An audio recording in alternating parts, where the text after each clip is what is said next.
So first prayers చేసేసుకున్నాం. ఎవరైనా చేస్తారా మంగళాచరణ్? చేయనా మాతాజీ నేను? చేయండి, ఎవరైనా పర్వాలేదు చేయండి. ఒక్క నిమిషం మాతాజీ.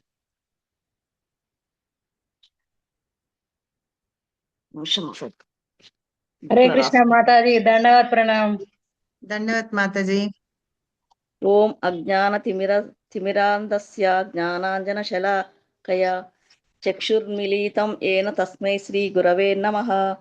శ్రీ చైతన్య మనోభీష్టం స్థాపితం ఏన భూతలే స్వయం రూపః కదా మహ్యం దదాతి స్వపదాంతికం.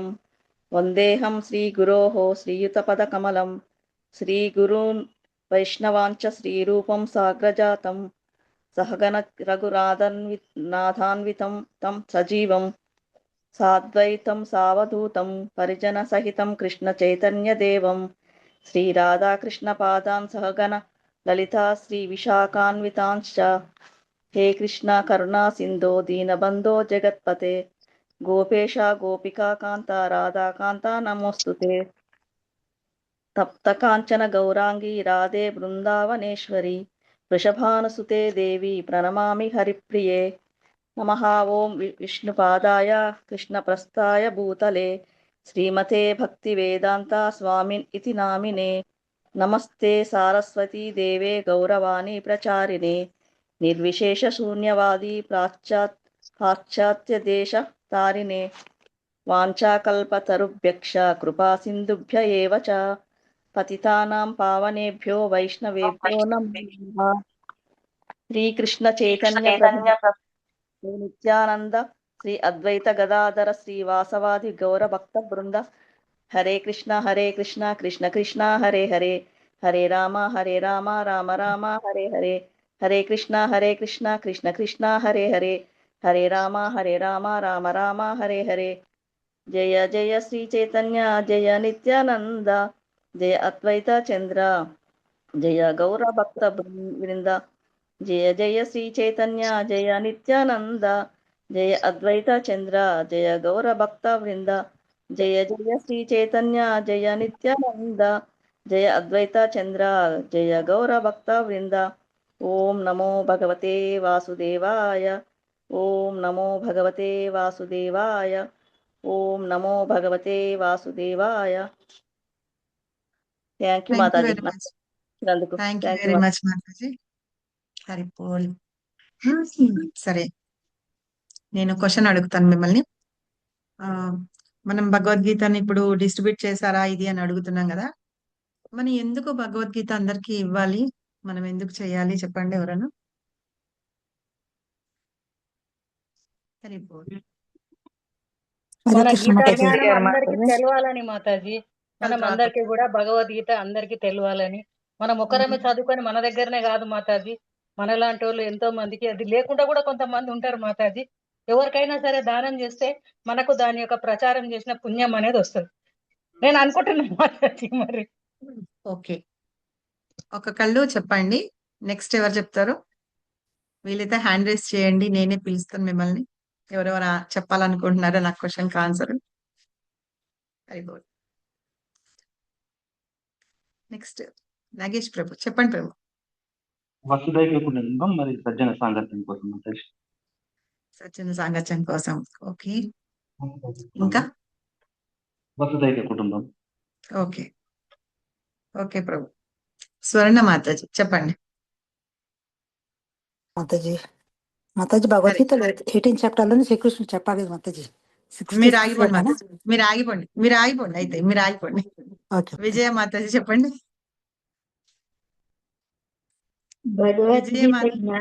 భగవద్గీత జ్ఞానాన్ని అందరికి మనం నేర్చుకున్న భగవద్గీత జ్ఞానాన్ని అందరికి ఇవ్వడానికి ఈ పుస్తకం అనేది ఉపయోగపడుతుంది.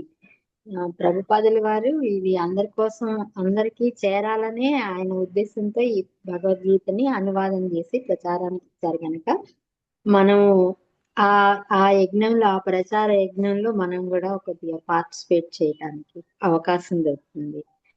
అలాగే ఒక మనకి క్లాస్ లో చెప్పారు మాతాజీ, ఒక అంటే ఆత్మహత్య చేసుకోవాలని అంత ఇంటెన్సిటీ ప్రాబ్లమ్ని ఫేస్ చేస్తున్న వాళ్ళకి అనుకోకుండా భగవద్గీతని ఇవ్వడం జరిగిన సంఘటన చెప్పారు. ఆ టైంలో వాళ్ళు ఆ భగవద్గీతని చదవాలని లేకపోయినా సరే ఒకసారి చూసి ఆ లాస్ట్ మినిట్ లో ఇదేమిటో చూద్దాం, ఏంటో వెళ్ళిపోతున్నాం కదా ఎట్లాగో అన్న ఉద్దేశంతో ఆ పుస్తకాన్ని పట్టుకొని ఆ ఆ వాళ్ళు లైఫ్ ఇప్పటికీ స్టిల్ లీడ్ చేస్తున్నారని చెప్పారు మనకి క్లాస్ లో. అది చాలా ఇన్స్పైరింగ్ గా అనిపిస్తుంది. అందుకని మనం భగవద్గీత ఎవరు కోప్పడినా సరే మన ప్రయత్నం మనం చేసి వాళ్ళకి చేరేలాగా చూడాలని అంటారు. గీతాంజలి మాతాజీ. హరే కృష్ణ మాతాజీ. హరే కృష్ణ చెప్పండి మాతాజీ, భగవద్గీత మనము చదవక ముందు గాని అసలు ఎందుకున్నాము, ఏంటి, ఎలా ముందుకు వెళ్ళాలనేది మనకు తెలియదు మాతాజీ. ఆ భగవద్గీత అనేది ఇవ్వడం వల్ల ఇది యాక్చువల్ గా ఇది దుఃఖాలయం అశాశ్వతం అని మనకు తెలుస్తుంది మాతాజీ. అందరూ సుఖం కోసం చూస్తూ ఉంటారు కదా, మనకు ఆనందం ఆనందం అని.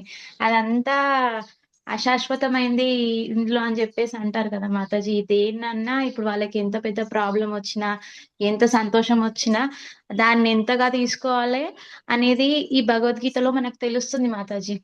ఇందాక మాతాజీ చెప్పినట్టుగా సేమ్ మనకి ఈ సూసైడ్ గాని, ఈ నాకు ప్రాబ్లం ఉంది ఇంక అంతే, నా జీవితమే ఇంత అని చిన్న ప్రాబ్లం ని పెద్దగా చూస్తాం కదా మాతాజీ. ఇది వాళ్ళకి చేయడం వల్ల వాళ్ళకంటే ఎక్కువ ప్రాబ్లమ్స్ ఉన్న వాళ్ళు ఉన్నారు అని అర్థం చేసుకుంటారు దానివల్ల. సో అట్లా ఆ విధంగా మనం మిస్ అయిందంటే ముందుకు వెళ్తారు మాతాజీ.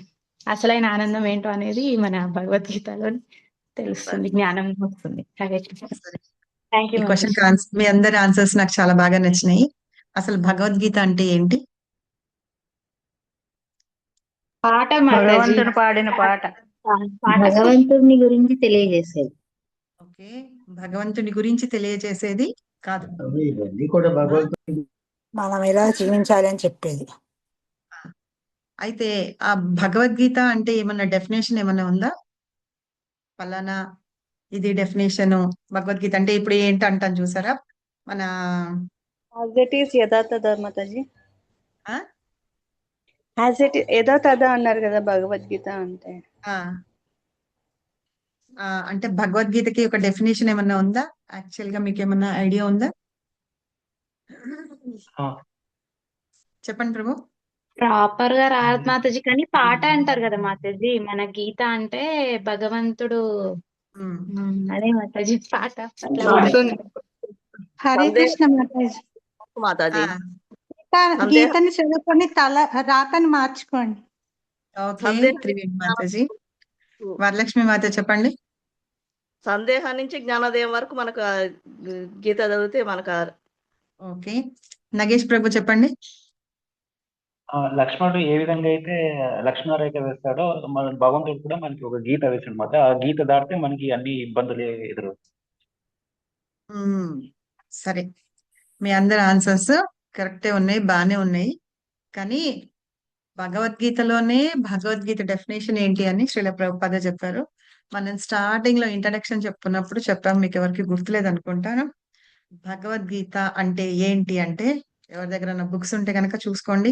నెక్స్ట్ టైం భగవద్గీత అంటే ఏంటి అంటే డెఫినేషన్ ఉంది. ఎవరు చెప్పారు అంటే శ్రీల ప్రభుపాద చెప్పారు, బుక్ లో ఉంది, భగవద్గీత బుక్ లోనే ఉంది. ఉపోద్ఘాతంలో మనం మామూలుగా ఇన్ఫ్లేషన్ అంటే ఏంటి అవన్నీ చెప్పుకున్నప్పుడు దాని డెఫినేషన్స్ ఉంటాయి చూసారా. లేకపోతే ఇప్పుడు మ్యాథ్స్ లో కూడా A+B² అంటే డెఫినేషన్, అది దాని ఫార్ములా ఏంటంటే, అలాగే భగవద్గీత అంటే ఏంటి అని ఇందులో ఉంది ఉపోద్ఘాతంలో. నా బుక్ లో అయితే 15th పేజ్ లో ఉంది. మీ దగ్గర ఎవరి దగ్గర ఉంటే కనుక చూసి ఇది నోట్ చేసి పెట్టుకోండి. మళ్ళీ మీరు ఎవరన్నా భగవద్గీత ఏంటి అని అడిగితే దానికి కరెక్ట్ గా సమాధానం మన గురువులు చెప్పింది చెప్పండి. భౌతిక సంసారానికి సంబంధించిన అజ్ఞానం నుంచి మానవుల్ని ఉద్ధరించడమే భగవద్గీత యొక్క ఉద్దేశం, ముఖ్య ఉద్దేశం. అదే భగవద్గీత అన్నమాట. అందుకని ఏంటంటే అర్జునుడికి కురుక్షేత్ర సంగ్రామంలో ఉన్నప్పుడు అతనికి ఆపద వచ్చిందా? ఆపద అంటే ఏంటి? సందిగ్ధంలో ఉన్నాడు. వాళ్ళందరూ నా చుట్టాలు, వాళ్ళందరూ నాకు అన్ని రకాలుగా రిలేటివ్స్ అవుతారు. వాళ్ళందరినీ నేను ఎలా చంపాలి అని చెప్పి అనుకున్నప్పుడు కృష్ణుడు అర్జునుడికి చెప్తాడనమాట. అలాగే మనందరం కూడా దుఃఖంలో మునిగి ఉన్నాం, దానికి సొల్యూషన్ ఏంటి అనేది మనకి ఎవరికి తెలియదు అనమాట. సో అట్లాగా మనల్ని బయటికి పడేసడానికి చేసేది.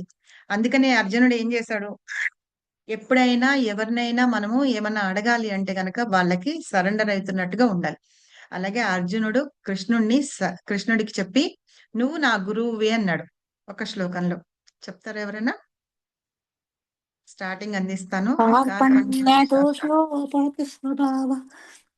పృచ్ఛామి త్వాం ధర్మ ధర్మ సమ్మోహచేతాః యచ్ఛ్రేయసాన్నిశ్చితం బ్రూహి తన్మే. ప్రపన్నం. అయితే ఆ శ్లోకంలో ఏం చెప్పారంటే, అది సెకండ్ చాప్టర్ లో ఉంది. నేను కార్పణ్య దోషాలు వాటన్నిటితోనే పట్టుకుపోయి నేను దుఃఖంలో మునిగిపోయినా. నేను ఇప్పుడు చాలా కన్ఫ్యూజన్ లో ఉన్నాను. నాకు ఏం చేయాలో నాకు అర్థం కావట్లేదు. కాబట్టి నన్ను నీ శిష్యుడిగా చేసుకొని నాకు ఉపదేశం చెయ్యి. నేను ఈ సిచ్యుయేషన్ లో నేను ఏం చెయ్యాలి అని అడుగుతాడనమాట. అలాగే మనందరం కూడా రకరకాలమైన దుఃఖాల్లో ఉన్నాము. ప్రతి విషయంలోనూ కన్ఫ్యూజన్ లో ఉన్నాం. ఆఖరికి మనము ఏమన్నా ఉన్నాయి అనుకోండి, 2 రకాల ఐస్ క్రీమ్స్ కానీ ఫ్లేవర్స్ కానీ ఉన్నాయి అనుకోండి, మనం ఒక్కటే సెలెక్ట్ చేసుకోవాలంటే ఇదా అదా అని చెప్పి ఎంత కన్ఫ్యూజ్ అయిపోతూ ఉంటాం. కాబట్టి అలాగా మనం అందులోనే కాదు, ప్రతి విషయంలోనూ మనం కన్ఫ్యూజన్ లో ఉన్నాము. అలాంటి కన్ఫ్యూజన్స్ లోంచి మనల్ని బయటికి పడేయాలన్నమాట. అది భగవద్గీత నేర్పిస్తుంది. అది మనం ఎప్పుడు అర్థం చేసుకోగలుగుతామంటే, ఎప్పుడు మనం అర్జునుడి లాగా కృష్ణుడికి శరణాగతి అవుతామో అప్పుడు మనం అర్థం చేసుకోగలుగుతాం. సో భగవద్గీత అంటే ఏంటంటే, భౌతిక సంసారానికి సంబంధించిన అజ్ఞానం నుండి మానవుల్ని ఉద్ధరించడానికి ఉత్పన్నమైనదే ఈ భగవద్గీత. భగవద్గీత యొక్క ముఖ్య ఉద్దేశం కూడా అదే. ఇది భగవద్గీత యొక్క డెఫినేషన్. పేజీ మాతాజీ నాకు కనపడలేదు. నా బుక్ లో 14 పేజీ. నా బుక్ లో 14 పేజీ మాతాజీ. అది ఇక్కడ చెప్తాను అంటే 5 రకాల భక్తులు ఉన్నారు సంబంధంతో అని ఉందా. దాని తర్వాత నుంచి వస్తుంది పరంబ్రహ్మ పరంధామ అని శ్లోకాలు వచ్చి భగవద్గీతను అది రాసి ఉంటుంది. క్వశ్చన్ మార్క్ కూడా ఉంది. భగవద్గీత అంటే ఏంటి అనేసి ఉంది. చూడండి, ఉపోద్ఘాతంలో ఉంది. చూడండి. సో అట్లాగా భగవద్గీత యొక్క ముఖ్య ఉద్దేశము, భగవద్గీత యొక్క డెఫినేషన్ అదనమాట. సరే, ఇప్పుడు మనము భగవద్గీత ఏం చెప్తుంది చెప్పండి నాకు కొంచెం. ఇది క్వశ్చన్. ఫస్ట్ క్వశ్చన్ కి నేను ఆన్సర్ చెప్పలేదు మీకు. సెకండ్ క్వశ్చన్ కి ఆన్సర్ చెప్పాను, భగవద్గీత అంటే ఏంటి. మూడో క్వశ్చన్, భగవద్గీత మనకి ఏం చెప్తుంది చెప్పండి, ట్రై చేయండి. ధర్మం గురించి చెప్తుంది, మనం ఎలా నడుచుకోవాలనేది.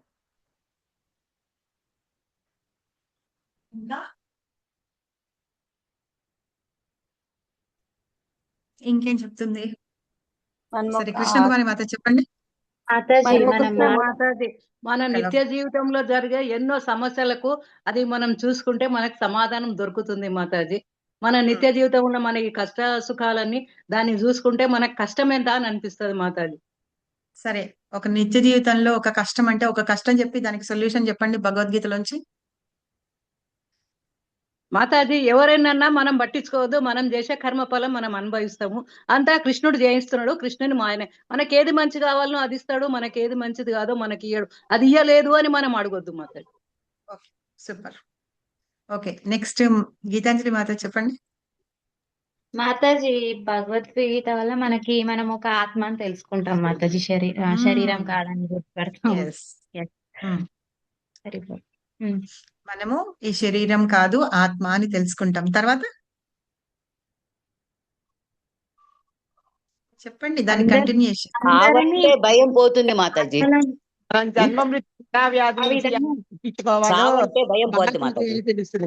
గీతాంజలి మాత చెప్తా, తర్వాత మీరు చెప్పండి. చెప్పండి. అంటే ఆత్మని ఒకసారి మనం తెలుసుకున్నప్పుడు మనతో ఉన్న వాళ్ళందరూ కూడా ఆత్మలే కదా మాతాజీ. అది గ్రహించగలుగుతాము. వాళ్ళని కూడా ఆత్మలాగా చూడాలి కదా, చూడాలనుకుంటాం మాతాజీ. వాళ్ళ శరీరంతో మనకి అవసరం లేదు. మనం అందరం అయితే కృష్ణుడి దగ్గర ఆత్మలమే, అందరం ఆయన దాసులం అని తెలుసుకుంటాం మాతాజీ. అలా వచ్చినప్పుడు ఏంటంటే ఒకళ్ళతో ఒకళ్ళకి ఉన్న అటాచ్మెంట్, అంటే ఇప్పుడు మనం చాలా బాధపడిపోయి పిచ్చోళ్ళం అయిపోయి ఎవరన్నా లేరు అలా అంటేనో, లేకపోతే ఎవరైనా అంత ప్రేమ ఆప్యాయతలు పెరిగిపోతూ ఉంటాయి చూసారా, వాళ్ళు కూడా ఒక ఆత్మ అని మనం తెలుసుకొని అప్పుడు ఆ అటాచ్మెంట్లు మనం తగ్గించుకుంటాం. తర్వాత ఇందాక ఎవరో చెప్తున్నారు, ఇందాక ఎవరో మాట్లాడుతున్నారు కదా, గీతాంజలి మాతాజీ మాట్లాడినప్పుడు. సరే బోల్ ఇప్పుడు మాట్లాడండి. చావంటే భయం పోతది మాతాజీ. అది అటాచ్మెంట్ తగ్గుతుంది. చావు అంటే భయం పోతుంది. తర్వాత ఎందుకు అంటే కష్ట సుఖాల ద్వంద్వాల గురించి బయటపడతాం మాతాజీ. ఆత్మే దేని కదా. గురించి ఇప్పుడు ఆలోచించాలి. శరీరము ఒక పాత బట్ట లాంటిది, ఇది పోతూ ఉంటుంది వస్తూ ఉంటుంది, దాని గురించి భయపడక్కర్లేదని వస్తుందన్నమాట. ఈ కష్టాలు సుఖాలు ఆగమాపాయనం నిత్య మనకి వస్తూ ఉంటాయి పోతూ ఉంటాయి. కష్టాల గురించి భయం ఉండదు. ఇంకా అందరూ మనలాంటి వాళ్ళే అని తెలుసుకొని ఇంకా వాళ్ళని కూడా ఈక్వల్ గా చూడటానికి ప్రయత్నం చేస్తాము. అది మనం అసలు చేయాల్సింది జీవేర స్వరూపే కృష్ణార నిత్యదాస. మనం సేవ చేయాలి అని చెప్పేసి తెలుసుకొని ఇంకా వేరే విషయాల్లో ఏదైనా ఇన్వాల్వ్ అయినా కూడా లేదు, బయటికి రావాలని చెప్పేసి వస్తూ ఉంటాము. అది తెలుసుకుంటాం. టైం మేనేజ్మెంట్, ఎంతవరకు మాట్లాడాలి, ఎంతవరకు తినాలి, ఏమి తింటే ఏమవుతుంది, అన్ని విషయాలు తెలుస్తాయి మాతాజీ. ఏమి తింటే తెలుస్తుంది, ఎలాంటివి తినాలి, ఎలా తినాలి, ఎలాంటివి తినకూడదు, ఏమేం పాటించాలి, మన విద్యుత్ ధర్మాలు ఏంటి, నియమిత కర్మలు ఏంటి, అన్ని విషయాలు తెలుస్తాయి Mataji. Manual, this is manual. అయితే మీరు ఎలా ప్రతి మనుషులు పరమాత్మను చూస్తూ వైష్ణవుల సాంగత్యంలో ఉంటూ కీర్తిస్తూ ఉంటే ఆయన ధామానికి వెళ్తా ఉంటాము, ఆయన్నే స్మరిస్తూ ఉంటే. అలాగే మనం మితంగా ఆహారం తీసుకోవటం, ఏదైనా కానీ ఏ పని చేసినా మితంగా తీసుకోవటము. మనకు కాని వస్తువులు మనం తీసుకోకూడదు, భగవంతుడు ఇచ్చిన దాంతో మనం తృప్తి పడాలి. అట్లాగే మరి ఇంకా ఆయన సేవ చెయ్యాలి, గుళ్ళోకి వెళ్ళి ఆయన సేవ చేయటం, ఆయన ప్రసాదం తీసుకోవటం, వైష్ణవ భక్తులతో కీర్తన చేయటం, ఆయన్నే స్మరించుకుంటూ ఉండాలి. అప్పుడు మనకి అంత్యాన అన్ని ఆయనే గుర్తు చేస్తూ ఉంటాడు, ఆయన ధామానికి వెళ్ళొచ్చు అని చెప్పారు మాతాజీ. ఇవన్నీ కూడా తర్వాత ఇంకెవరైనా చెప్తారా? అదే కృష్ణ మాతాజీ, నేను చెప్పనా? జీవితం అశాశ్వతమైనది మాతాజీ.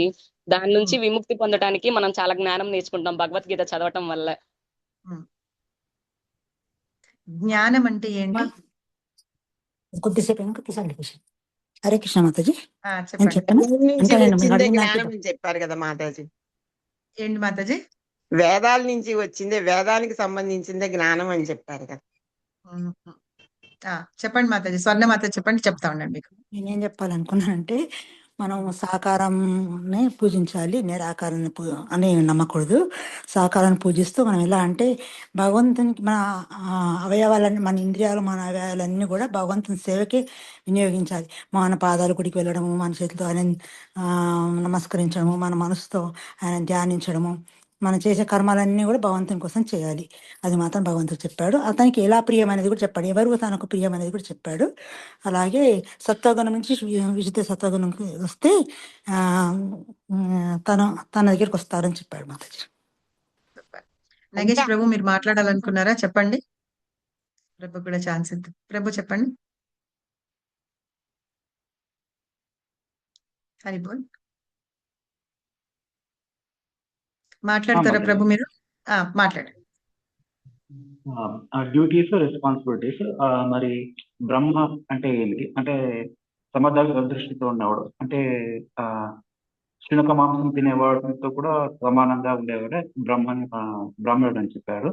మరి ఈ 8th చాప్టర్ లో వచ్చేస్తే బ్రహ్మ అంటే ఏంటి, ఆది భౌతిక, ఆది దైవిక, ఆది యజ్ఞం. ఆది యజ్ఞం అంటే భగవంతునికి భక్తునికి గల సంబంధం ఏమిటి అనేది మొత్తం హోల్ చాప్టర్ లో చూసుకుంటే భగవంతునికి మనకి ఎటువంటి సంబంధం ఉంటుంది అనేది తెలుసుకుంటాం మాతాజీ భగవద్గీత. ఓకే, సో ఇంకెవరైనా? ఇవన్నీ పాత హ్యాండ్స్ ఏనా? సరే, ఇప్పుడు మనం భగవద్గీతలో ఏం తెలుసుకుంటాము అంటే మనం ధైర్యంగా ఉండాలి, మనం ఎలాంటి కర్మలు చెయ్యాలి, ఎలాంటి కర్మలు చెయ్యకూడదు, ఏం చేస్తే మనం ఏమవుతాము, దాన్ని దేని ద్వారా మనము చెయ్యాలి, భగవంతుణ్ణి ఎలా పొందాలి, దానికి క్వశ్చన్ మళ్ళీ మీకు చెప్తాను. నేను అడుగుతాను, మీరు చెప్పండి. భగవంతుణ్ణి ఎలా పొందాలి? మనం ఇందాక ప్రభు చెప్పినప్పుడు సంబంధ, అభిధేయ, ప్రయోజన, భగవంతుడితో సంబంధం పెట్టుకొని చెయ్యాలి అని. తర్వాత ఏమి తినాలి, ఏమి తినకూడదు, ఎంత తినాలి, ఎప్పుడు నిద్రపోవాలి, ఎన్ని గంటలు నిద్రపోవాలి, తర్వాత భగవంతుణ్ణి ఎలా శరణాగతుడి అవ్వాలి, మనం భగవంతుడికి ఎలా శరణం పొందాలి అని చెప్తున్నారు. అలాగే మనం భక్తి యోగం ద్వారా వెళ్తాము అని. భక్తి యోగా చేస్తూ మిగతా యోగాలన్నిటి గురించి కూడా చెప్పారు. ఎందుకు చెప్పారంటే మనకి మనం ఎక్కాల్సిన బస్సు పలానా చోటకి వెళ్తుంది అని తెలిస్తే ఇంకో నెంబర్ బస్సు ఎక్కడికి వెళ్తుందో తెలుసుకుంటాం కదా మనం.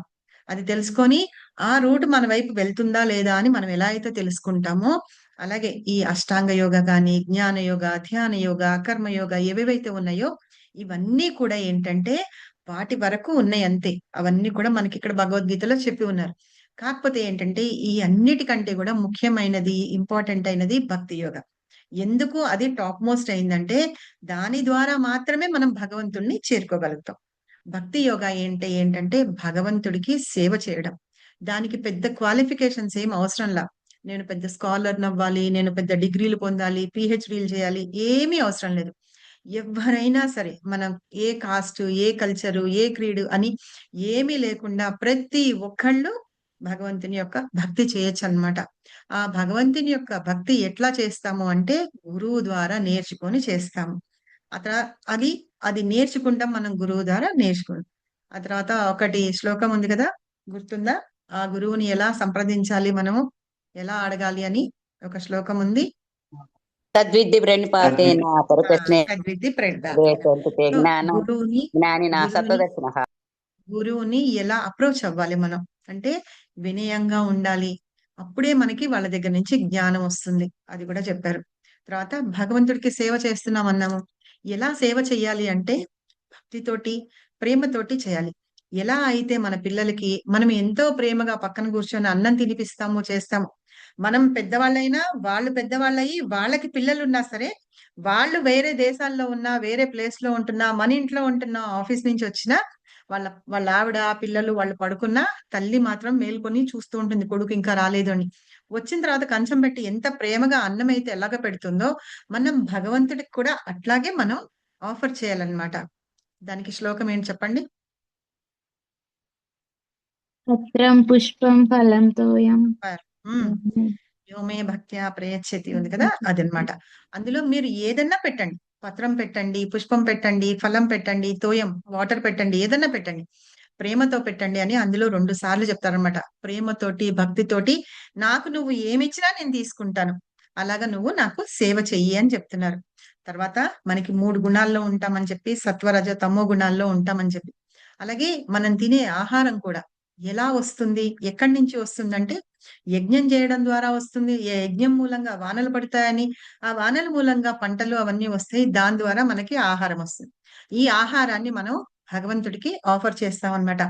ఆఫర్ చేసిందే మనం తింటామని. అప్పుడు అది సాంక్టిఫైడ్ ఫుడ్ అవుతుంది, అంటే పవిత్రమంగా అవుతుంది. దాన్ని మనం తినాలి అని. ఇంకొకటి ఏంటంటే ఏ ఏ ఏ ఏ గుణాల్లో ఉన్నవాళ్ళు ఎలాంటి ఆహారం తీసుకుంటారు, వాళ్ళ లక్షణాలు ఎలా ఉంటాయి, అవన్నీ కూడా మనకి భగవద్గీతలో చెప్పారు. అంటే ఆల్ ఓవర్ మనం ఏంటంటే ఒక మనిషి అనేవాడు ఎలా ఉండాలి, ఎలా ఆలోచించాలి, ఎలా తీసుకోవాలని, వాళ్ళ నిర్ణయాలు ఎలా తీసుకోవాలి అని చెప్పి మనకు చెప్తున్నారు అనమాట.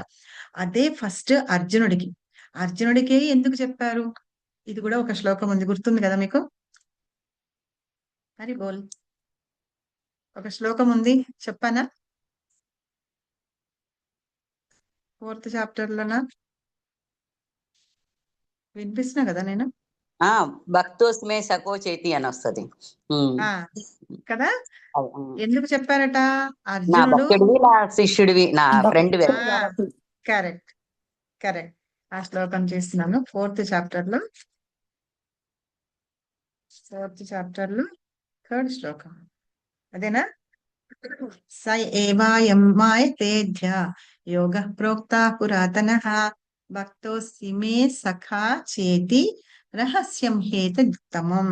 నువ్వు నాకేంటి భక్తుడివి, నా సఖుడివి అంటే మిత్రుడివి. ఎంత గొప్ప భక్తుడు కదా అర్జునుడు.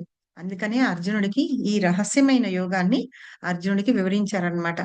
ప్రత్యేకంగా ఏంటంటే నిజంగా చెప్పాలంటే ఈ భగవద్గీతలో ఎక్కడా కూడా అర్జునుడు నేను యుద్ధం చేయలేను అంటే నువ్వు ఈ యుద్ధాన్ని ఈ పద్ధతిలో చెయ్యి, లేకపోతే ఈ బాణాలు ఇలా వెయ్యి, అలా చెయ్యి, వాళ్ళని ఇలా చంపు అని చెప్పి ఎక్కడా చెప్పలా కృష్ణ పరమాత్ముడు.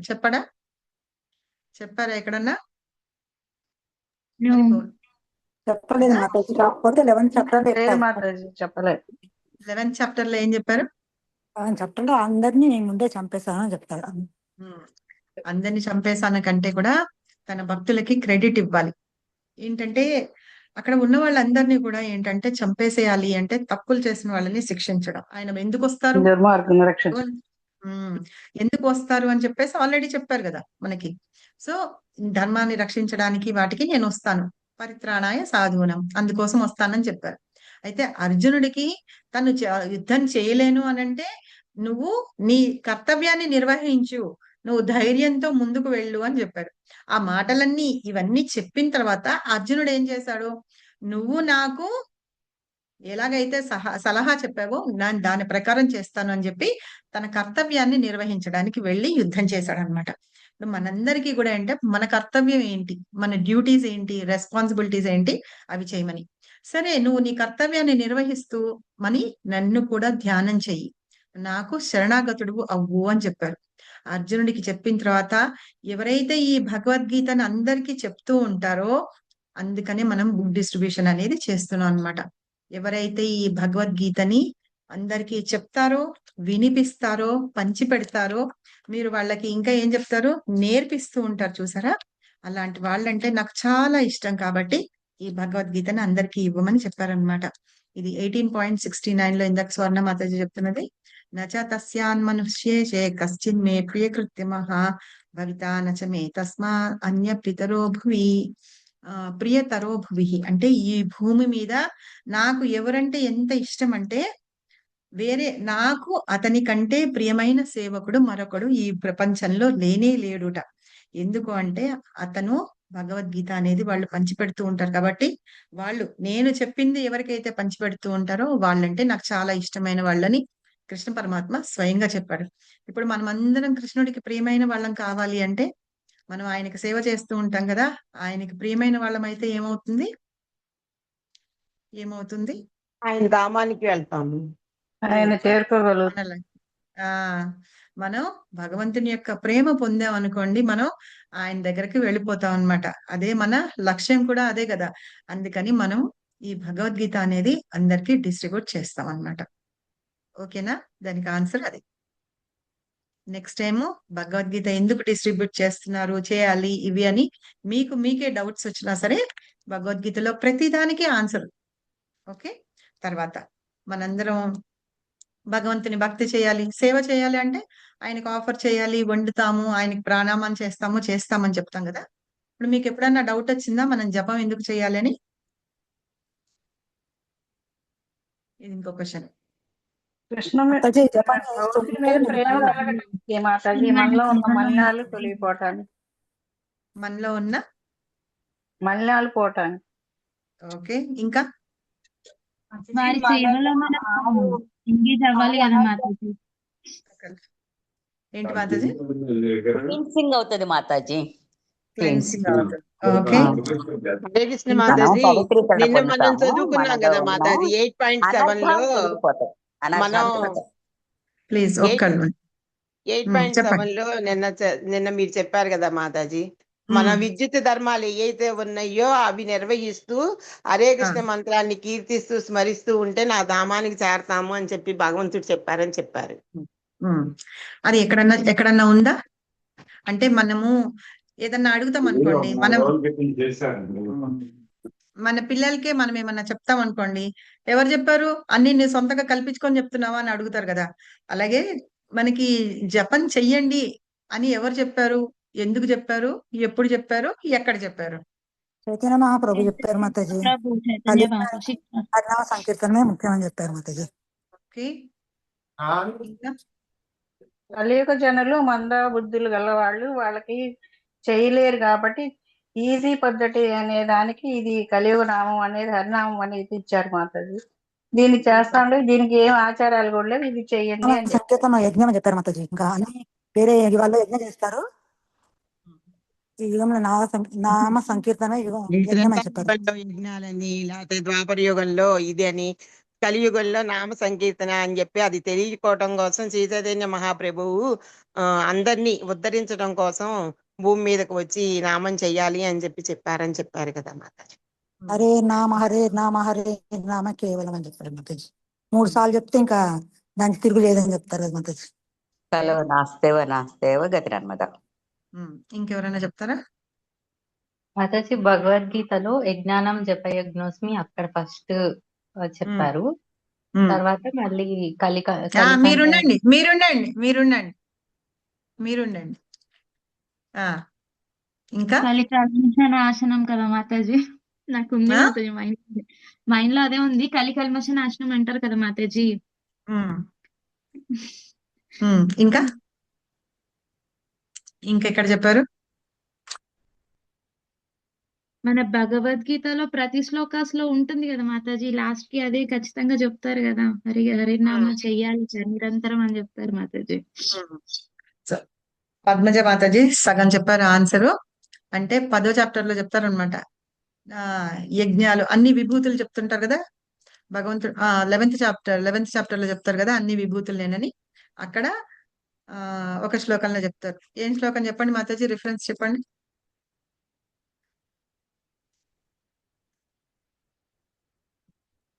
చెప్పండి శ్లోకం.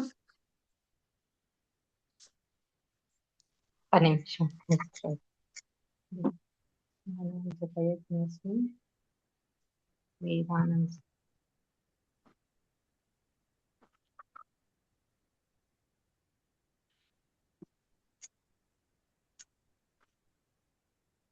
11th చాప్టర్ లో 11th చాప్టర్ లోనే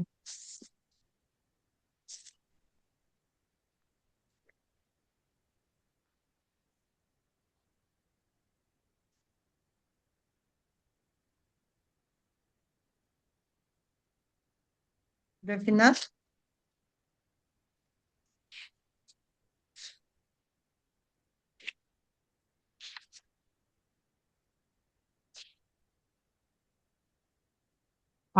మళ్ళీ ఒక్కసారి చెప్పారు.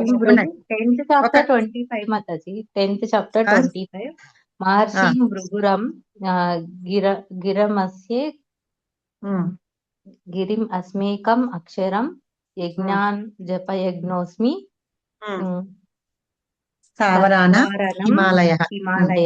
హిమాలయ. మహర్షుల్లో భృగు మహర్షిని నేను అని చెప్తూ అక్కడ యజ్ఞానం జపయజ్ఞోస్మి అన్నారు. అంటే యజ్ఞాలలో జపయజ్ఞాన్ని నేనే అని చెప్తున్నారు భగవంతుడు. అంటే ఆయన విభూతుల్లో అది చెప్తున్నారు అనమాట. అందుకని నన్ను ప్రార్థించండి అని. ఇంకొక శ్లోకం ఏం చెప్తారు తెలుసా?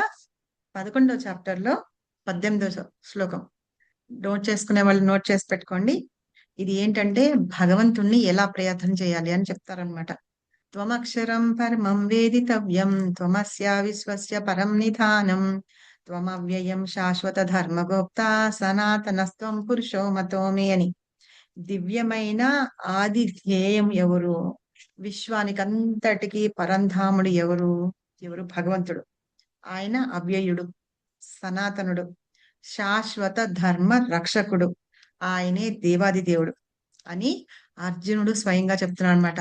కాబట్టి ఆయన్ని భగవంతుడు కాబట్టి, ఎందుకంటే అన్నిటికీ కారణం ఆయనే.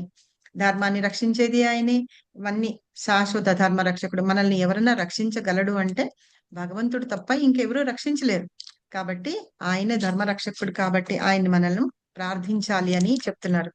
ఆ ప్రార్థన ఎలా ఉండాలిట అంటే కలియుగ ధర్మం ఏంటి? నామ జప కీర్తన అన్నమాట. సో ఆ నామంతో మనం భగవంతుణ్ణి ప్రార్థించాలి అని. సో అది భగవద్గీతలో ఆల్రెడీ చెప్పి ఉన్నారు. ఇంకో ఏంటి? యజ్ఞాన జపయజ్ఞస్మి అన్నారు కదా. అలాగే 4th చాప్టర్ లో కూడా ఒక శ్లోకం ఉందన్నమాట. ఆ శ్లోకంలో ఏం చెప్తారంటే భగవంతుణ్ణి ప్రార్థన చెయ్యండి అని చెప్తున్నారు. ఇందులో ఒకటే లైన్ ఉంటుంది. ఆ శ్లోకం ఏంటంటే నాయం లోకస్థ అన్యజ్ఞ యజ్ఞస్య కుతో అన్యా కురు సత్తమా అని. అంటే ఏంటి? ఏం చెప్తున్నారు? కురుశ్రేష్ఠుడా, యజ్ఞాన్ని నిర్వహించకుండా ఎవరు ఉండరు, యజ్ఞం చేయకుండా ఎవరు ఉండరు. ఏదో రకంగా యజ్ఞం చేస్తూ ఉంటారు. ఆ యజ్ఞం చేయకుండా ఈ జీవితంలో ఏదైతే ఉందో ఆనందాన్ని అనుభవించలేరు అన్నమాట. కాబట్టి వేరే జన్మల గురించి ఎందుకు అని చెప్తున్నారు. దీన్ని ఏంటంటారటంటే హరే కృష్ణ మంత్రంతో దుఃఖం పోతుందా అని భగవంతుడి గురించి నామం జపం చెయ్యాలి అని చెప్తున్నారు. ఇది మాకు భక్తి శాస్త్రిలో చెప్పినప్పుడు చెప్పిన శ్లోకం అన్నమాట. అందులో అయితే హరే కృష్ణ నామంతో మళ్ళీ దుఃఖం చెప్పండి పోతుందా? మాతాజీ, ఇది మళ్ళీ ఏదో చెప్పారు, అర్థం కాలేదు. 4.31. అయితే ఈ శ్లోకంలో ఏం చెప్తారంటే కృష్ణుడు చెప్తున్నారు అనమాట, ఏ ఒక్క మనిషి అయినా యజ్ఞాన్ని నిర్వహించకుండా ఉండలేరు ఈ లోకంలో కానీ. అయితే ఈ జన్మ ఎందు అలా ఉండకుండా ఉంటే ఎవరికి ఆనందం అనేది ఉండదన్నమాట. అలాగా చేయడం మూలంగానే వాళ్ళకి ఆనందం వస్తుంది. ఇప్పుడు చూడండి, మనం ఏదో ఒకటి వెళ్ళి గుళ్ళో కొంచెం యజ్ఞం చేపించి వస్తాం, చేసి వస్తాం, కొంచెం పూజ చేపించి వస్తాం, ప్రశాంతంగా ఉంటుంది. మళ్ళీ మామూలే కదా మన దుఃఖం, అవునా? ఆ కొంచెం చిన్నది చేసిన తర్వాత మనం ఆనందం అనుభవిస్తూ ఉంటాము అని చెప్తున్నారనమాట. అలాగా చెయ్యకుండా ఎవరు ఉండలేరు జీవితంలో. అలాంటి వాళ్ళు వేరే జన్మ గురించి వాళ్ళకి, అంటే వేరే జన్మ వాళ్ళకి ఎలా వస్తుంది, ఒకవేళ వచ్చిందంటే దాని గురించి ఇంకా ఎలా చెప్పాలి అని చెప్పడం అన్నమాట అర్థం దీనికి. అర్థమైందా? అంటే ఇప్పుడు ఏదో ఒక పుణ్యం కానీ యజ్ఞం కానీ ఇప్పుడు ఏదో ఒకటి చేశాము అంటే దాని తాలూకు పుణ్యకార్యం ఉన్నది కదా అక్కడ మనకి, తాలూకు మన అకౌంట్ లో ఉంది కదా, అవునా? అప్పుడు మనకి ఎలాంటి జన్మ వస్తుంది, ఎంత హీనమైన జన్మ వస్తుందా అని చెప్పేసి మనం ఆలోచించుకోలేము. అలాంటిది ఈ జన్మలోనే మనం మానవ జన్మలో వచ్చి ఇప్పుడు పుణ్యం చేస్తూ ఏదో ఒక యజ్ఞం చేస్తూ ఉన్నకే మనకి ఏదో కొంచెం ఫలితం ఉంది అంటే తర్వాత వాళ్ళ యజ్ఞం గురించి మళ్ళీ ఎలా చెప్పాలి? అంటే ఇంకా బెటర్ గానే ఉంటుందని అర్థం కదా అది. అంటే మనం ఈ జన్మలో చేసుకుంటున్నాం కాబట్టి ఈ జన్మలోనే చేసుకోవాలి, వచ్చే జన్మ గురించి ఆలోచించడం ఎందుకు అనే ఉద్దేశమేనా? అలా ఒకవేళ ఇంకో జన్మ ఉంటే గనక ఆ జన్మ గురించి వేరే చెప్పాల్సిన అవసరం లేదు అని. ఇప్పుడు మనం చేసుకున్నాం కదా ముందు, ఇది ముందు ఏం చెప్పారు, నేహా విక్రమ నాశోస్తి అని చెప్పారు కదా. ఈ జన్మలో నువ్వు కొంచెం పుణ్యం చేసినా సరే మంచి జన్మకు వస్తావు, అక్కడి నుంచి కంటిన్యూ అవుతావు అని చెప్తున్నారు కదా ఆల్రెడీ మనకి. సో ఈ జన్మలో మనం కొంచెంగా చేసి ఆనందిస్తూ ఉన్నామంటే మరి నెక్స్ట్ జన్మ గురించి ఇంకేం చెప్పాలి, అదనమాట అర్థం. సో ఇక్కడ ఇంకా ఏం చెప్తున్నారంటే మనుషులు అనేవాళ్ళు మామూలుగా మనకున్న పాపాలని పోగొట్టుకోవడానికి ఏంటంటే ఆ మూలంగానే, అంటే వాటి తాలూకు కర్మలు అనుభవించడానికి మనం మళ్ళీ మళ్ళీ జన్మ తీసుకుంటూ ఉంటాం. ఇది చేసిన కొంచెం పుణ్యం ఉంది చూసారా, ఈ పుణ్యం మూలంగా మనకి ఏంటి 2% అయితే 3% నుంచి స్టార్ట్ అయ్యి అలా ఎండ్ అయిపోతూ ఉంటుంది కదా మనం మానవ జన్మ తీసుకున్నప్పుడు. అలాగా మనం తెలుసుకొని చేసే యజ్ఞాల మూలంగా మనం లభించే ఫలితం అది నిజంగానే ఆనందాన్ని ఇస్తుంది. ఆ ఆనందం ఏంటంటే అది కాకుండా పుణ్యఫలం ఏంటంటే నెక్స్ట్ జన్మకి వచ్చినప్పుడు కూడా దానికి యాడ్ అవుతుంది కదా. అదే నేహా విక్రమ నాశోస్తి అని చెప్తారు కదా, అలా అన్నమాట. సో మనిషి అనేవాడు ఏ యజ్ఞం అనేది చేయకుండా అయితే ఉండలేడు అని చెప్పి, ఉండరు అని చెప్తున్నారు. అయితే ఇప్పుడు ఏ యజ్ఞం చేస్తున్నాము అని అంటే చెయ్యాలి అంటే హరే కృష్ణ మహంతాన్ని మనం జపించాలి అని. అది ఎందుకు, కలియుగంలో ధర్మం అదే హరే కృష్ణ మంత్రం జపించడం. అయితే ఇక్కడ మాకు క్వశ్చన్ అడిగారు అనమాట, హరే కృష్ణ మంత్రం జపం మూలంగా మీకు దుఃఖాలన్నీ పోతాయా? క్వశ్చన్ నేను మిమ్మల్ని అడుగుతున్నాను. పోతాయి మాతాజీ, మన నమ్మకంతో మన చేస్తా ఉంటే మనకి దుఃఖాలు అనేది అసలు రావు. దాన్ని ఆయనే చెప్పాడు కదా ఒక క్వశ్చన్లో, మీరు నన్ను నమ్మండి, నన్ను చేయండి, నేను మీ అన్ని అంటే శ్లోకం నాకు బాగా గుర్తు రావట్లేదు కానీ దాని మీనింగ్ అదనమాట, నేను మీ తీసేస్తానని చెప్తాడు కదా. సర్వధర్మాన్ని పరిత్యజ్య మామేకం శరణం రచ, నన్నే కోడుకుంటే కనుక నేను మీ ఇబ్బందులను తీసేస్తానని చెప్తారు కదా మాతాజీ. పోతాయని గ్యారంటీ లేదు మాతాజీ, అవి బరాయించే శక్తిని ఇస్తాడు ప్రభు దేవుడు. అది పోవచ్చు ఉంటే మాతాజీ అనన్యాశ్చింతయంతో మాన్, అనన్యాశ్చింతయంతో మా ఏ జనా పర్యుపాసతే తేషాం నిత్యాభియుక్తానాం యోగక్షేమం వహామ్యహం అంటారు కదా. అంటే ఏంటి అంటే నన్ను ధ్యానించిన వాళ్ళు నా పైన అన్ని వదిలేసి వాళ్ళని యోగక్షేమం అంతా నేను చూసుకుంటాను అని అంటారు అనమాట. సూపర్. అలాంటి వాళ్ళ యోగక్షేమాలన్నీ ఆ శ్లోకమే అనుకున్నా, నాకు ఆ శ్లోకం రాలేదు. మీనింగ్ అదే కదా మాకు. అవును, మీరు అనన్యమైన చింత నా గురించి చేస్తే, అంటే వేరే భౌతికమైన విషయాల బట్టి కాకుండా, అంటే అనన్యమైన చింత అంటే నా గురించి తప్ప వేరేవి లేకుండా అన్నమాట. అలాగా నాకు చేస్తూ ఉంటే కనుక మీ యోగక్షేమాలన్నీ నేను చూస్తాను అని అక్కడ భగవంతుడు ప్రామిస్ చేస్తాడు అనమాట. ఇంకా ఎవరో మాట్లాడుతున్నారు. యోగక్షేమం అంటే ఉన్నవి కాపాడతాను, నీకు రావలసినవి ఇప్పిస్తాను అని. అదే కాపాడుతానని ప్రామిస్ చేస్తున్నారు కదా. సరేనా? అయితే దుఃఖాలు పోతాయా అంటే మీరు రకరకాలుగా చెప్పారు. కానీ ఏంటంటే మనకి దుఃఖాలు పోతాయా అంటే పోతాయి. ఎందుకు పోవు? కాకపోతే ఏంటంటే మళ్ళీ మనము ఇంకా ఎక్కడెక్కడ చదువుకున్నాం గుర్తుందా? శుద్ధ భక్తి అంటే ఏంటో కూడా చదువుకున్నాము. భక్తి రసామృత సింధులో ఒక శ్లోకం ఉంది, గుర్తుందా ఎవరికన్నా? హరి బోల్. గుర్తు చేసుకొని చెప్పండి. ఇదే మాతాజీ కాదు, భగవద్గీతలో శ్లోకం. శూన్యం, అన్యాభిలాషిత శూన్యం, జ్ఞాన కర్మ ధనావృతం, అనుకూల్యైన భక్తానుశీలనం, కృష్ణానుశీలనం, భక్తి ఉత్తమ. ఉత్తమ భక్తి అలాగనమాట. సో ఫస్ట్ ఎప్పుడైతే శ్లోకమే కదా మాతాజీ. ఫస్ట్ శ్లోకం 1.1.1 ఆ భక్తి రసామృత సింధులో ఫస్ట్ శ్లోకం అన్నమాట అది. అంటే ఏంటంటే మనము ఎలాంటి భక్తి చేస్తే శుద్ధ భక్తులం అవుతాం. అలా భక్తులమైన తర్వాత మన పాపకర్మలన్నీ పోతాయి కదా, మనకు అప్పుడు దుఃఖం ఎక్కడి నుండి ఉంటుంది? కాకపోతే ఏంటంటే మనం చేసే హరినామ సంకీర్తనని మనం పర్ఫెక్ట్ గా చేయాలన్నమాట. ఎప్పుడైతే అట్లా చేస్తామో అప్పుడు మనకి దుఃఖాలు అనేవి పోతాయి.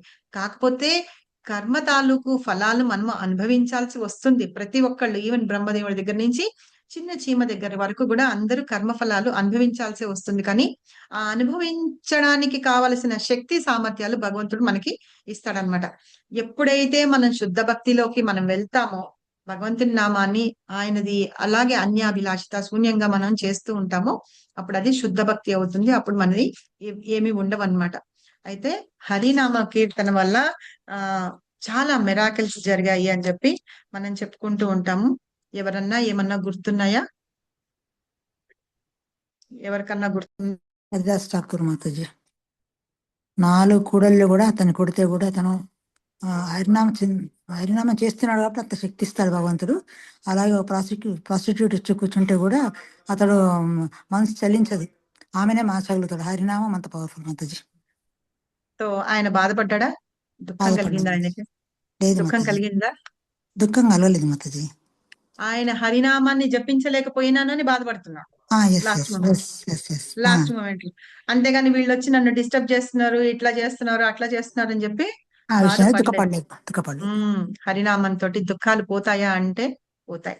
ఆ కాన్ఫిడెన్స్ అవి మనకు ఉండాలి. ఎక్కడ నేను ఇన్ని సంవత్సరాల నుంచి చేస్తున్నాను పోవట్లేదు అంటే హరిదాస్ ఠాకూర్ లాగా మనం చేస్తున్నామా? అది ఒకటి గుర్తుపెట్టుకోవాలి. సరేనా?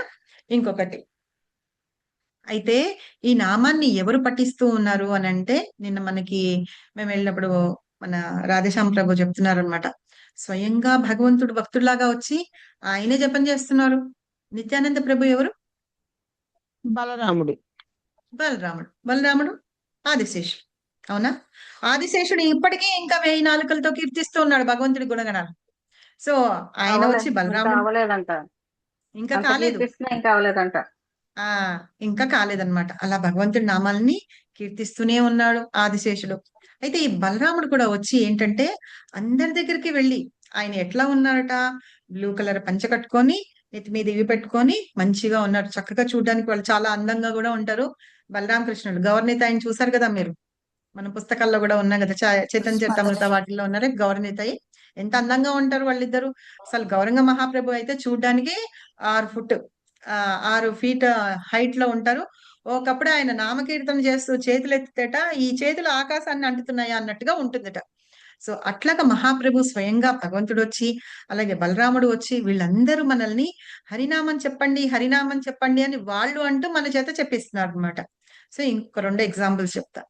కానీ ఒకప్పుడు మనకి హైదరాబాద్ లో వాటర్ ప్రాబ్లం వచ్చేది. అది 1970s లో. ఇప్పుడు తెలుసా ఈ పాస్ట్ టైం ఎవరికన్నా? సరే, తెలుసా? తెలియదు కదా?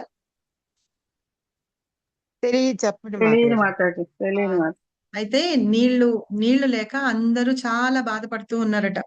నీళ్లు లేక బాధపడుతూ ఉంటే అప్పుడు మనకి ఆబిడ్స్ టెంపుల్ ఉంది చూసారా, అట్లా అది ఉండేది. తర్వాత ఈ సంగీత్ దగ్గర ఉన్న ఈ సికన్నబాద్ దగ్గర అలాగా తర్వాత గురు మహారాజ్ కూడా వస్తూ ఉండేవాళ్ళ. అయితే ప్రభుపాద వచ్చినప్పుడు ఆబిడ్స్ టెంపుల్ ఉండింది కదా, ఆ ఆబిడ్స్ టెంపుల్ దగ్గర అక్కడ వచ్చినప్పుడు పుల్లారెడ్డి గారు ఆయన ఇచ్చారట. ఇలాగ అందరికి హైదరాబాద్ లో ఇట్లా ఉంది, ప్రాబ్లం ఉంది ఇది అని చెప్పేసి శ్రీల ప్రభుపాదికి చెప్తే ఆయన చెప్పారట, అందరూ కలిసి హరినామాన్ని సంకీర్తన చెయ్యండి అని చెప్పారట. అయితే చాలా మంది నవ్వారట, హరినామాన్ని చెప్తే వానలు పడడం ఏంటి అని. పడ్డాయిట. అందరూ కలిసి హరినామాన్ని జపం చేయడం మొదలు పెట్టారట ఆ నగరం అక్కడంతా తిరుగుతూ. ఇప్పటికి కూడా వచ్చినప్పుడు రాధేశ్యామ్ ప్రభు పొద్దున్నే వెళ్తారు, వచ్చినప్పుడు నగర కీర్తనకి అని చెప్పేసి వాళ్ళందరూ వెళ్ళి అటువైపు సందంతా తిరిగి కీర్తన చేసి వస్తారనమాట, నగర కీర్తన చేసి వస్తారు. సో అలాగా నగర కీర్తన చేయడం మొదలు పెట్టారట. మొదలు పెట్టిన తర్వాత వానలు పడ్డాయట. ఆ తర్వాత నుంచి ఇప్పటి వరకు హైదరాబాద్ లో అంత నీటి కరువు అనేది రాలేదు. ఇప్పుడు మాత్రం డ్రాస్టిక్ అన్నమాట, అట్లాంటి కరువు వచ్చిందట. సో హరే కృష్ణ మహామంత్రాన్ని అంత పవర్ ఉందన్నమాట, కాబట్టి వానలు కూడా పడ్డాయి అని చెప్తారు. సో ఇప్పుడు హరే కృష్ణ మంత్రాన్ని మనం జపించడం వల్ల ఏంటంటే మనలో ఉన్న ఈ అరిషడ్ వర్గాలు ఏవైతే ఉన్నాయో అవన్నీ నాశనం అయిపోతూ ఉంటాయి అన్నమాట. ఇది ఇంకా ఏంటంటే మనము చేసేటప్పుడు మనకున్న ఏదైనా ప్రాబ్లం గాని దుఃఖం గాని ఏదో ఈ గడ్డి పరకం తీసి పడేసేటట్టుగా ఉంటుంది మనకంతా కూడా. అలా ఉన్నప్పుడు ఏంటంటే మనం దుఃఖాలు అనుభవించినట్టుగా అవుతుందా? హరిబోల్. దుఃఖం అనుభవించినట్టు అవుతుందా? కాదు కదా. సో అలాగా మనం దుఃఖం అనుభవించినట్టు కాదనమాట. నేను రాసిన ఆన్సర్ ఇది. ఆ క్వశ్చన్ కి మమ్మల్ని అడిగినప్పుడు నేను రాసిన ఆన్సర్ ఇది. ప్రభుపాద ఎగ్జాంపుల్ చెప్పి మనం ఏంటంటే మనం చేస్తాం హరినామాన్ని ఎంత అంటే శ్రద్ధ భక్తితోటి మనం చేస్తూ ఉంటామో అప్పుడు చేసినప్పుడు ఏంటంటే ఇప్పుడు ఎవరన్నా మిమ్మల్ని వచ్చి అంటున్నా సరే, ఎలా అయితే హరిదాస్ ఠాకూర్ని కొడుతుంటే అతను అదే మాట భగవంతుడి నామాన్ని ఉచ్చరిస్తూ ఉన్నాడు అనమాట. అలాగే ఆ బాధ అనేది మనకి తెలియదన్నమాట. అలా మనం దుఃఖంలో లేనట్టుగానే ఉంటుంది అని చెప్పేసి దీనికి నేను ఆన్సర్ రాసుకున్నాను. కాబట్టి ఏంటంటే హరినామం మన దుఃఖాలని దూరం చేస్తుందా అంటే దూరం చేస్తుంది, ఆనందం కలిగిస్తుంది. అంటే సచ్చిత్ ఆనంద విగ్రహ, ఆ భగవంతుడి యొక్క నామాన్ని మనం పలుకుతూ ఉన్నాం కాబట్టి ఆ ఆనందం, ఆయన రూపాన్ని చూస్తున్నా మనకి ఎంత ఆనందం కలుగుతుందో భగవంతుడి నామాన్ని మనం జపం చేస్తున్నప్పుడు కూడా మనకి అంతే ఆనందం కలుగుతుంది అన్నమాట. ఎందుకు? నామము భగవంతుడి రూపము రెండు ఒకటే కాబట్టి, ఆయనకి నామానికి డిఫరెన్స్ లేదు కాబట్టి ఆయన నామాన్ని పలుకుతున్నప్పుడు మనకి నిజంగానే అంత ఆనందం కలుగుతుంది అన్నమాట. మీరే చూడండి, కొన్ని సంవత్సరాలు మీరు చాంటింగ్ చేస్తూ ఉన్నారనుకోండి, శ్రద్ధతోటి చేస్తూ ఉన్నారు, చేస్తుంటే కనుక మీకు ఒక రోజు పొద్దున్నే లేచి ఏదో పని ఉండింది, మీరు చేయలేకపోయినారు, మీరు ఓపిక లేదు, జ్వరం వచ్చింది, మంచం మించి లేవలేకపోయినారు అంటే కూడా మీరు నామ జపం అక్కడ చేయలేకపోతే గనక మీకు బాధ అనిపిస్తుంది. ఏదో అయిపోయింది, ఏదో అది చేయలేదు, అది చేయలేదు, అది చెయ్యాలి. చేసిన తర్వాత ఆనందం కలుగుతుంది. మీరు ఎప్పుడన్నా అది ఫీల్ అయ్యారా లేదో తెలియదు నాకు. ఎవరైనా ఫీల్ అయ్యారా అలాగా? హరి బోల్. ఎవరైనా ఫీల్ అయ్యారా? చాలా ఫీల్ అవుతా మాతాజీ. హరే కృష్ణ మాతాజీ. జపం చెయ్యకపోతే ఆ రోజంతా జపం అవ్వలేదు, జపం అవ్వలేదు, అదే ఉంటుంది ఎంతసేపటికి, అది అయిపోయే వరకు. ఏదో ఒకటి ముందు చేసి జపం ఫినిష్ చేసుకోవాలి మనం. ఆ ధ్యాస అంతా అట్లా ఉంటుందన్నమాట. సో ఎందుకు కలుగుతుంది? జపం చేయలేకపోతే ఎందుకు బాధ కలుగుతుంది? జపం చేస్తే ఎందుకు బాధ? జపం చేయకపోతే బాధ కలుగుతున్నప్పుడు జపం చేస్తే ఆనందం వస్తుందా రాదా? కాబట్టి నేను మాత్రం దుఃఖము రాదు అని రాసి నేను ఇవంతా ఆన్సర్స్ ఇచ్చాను.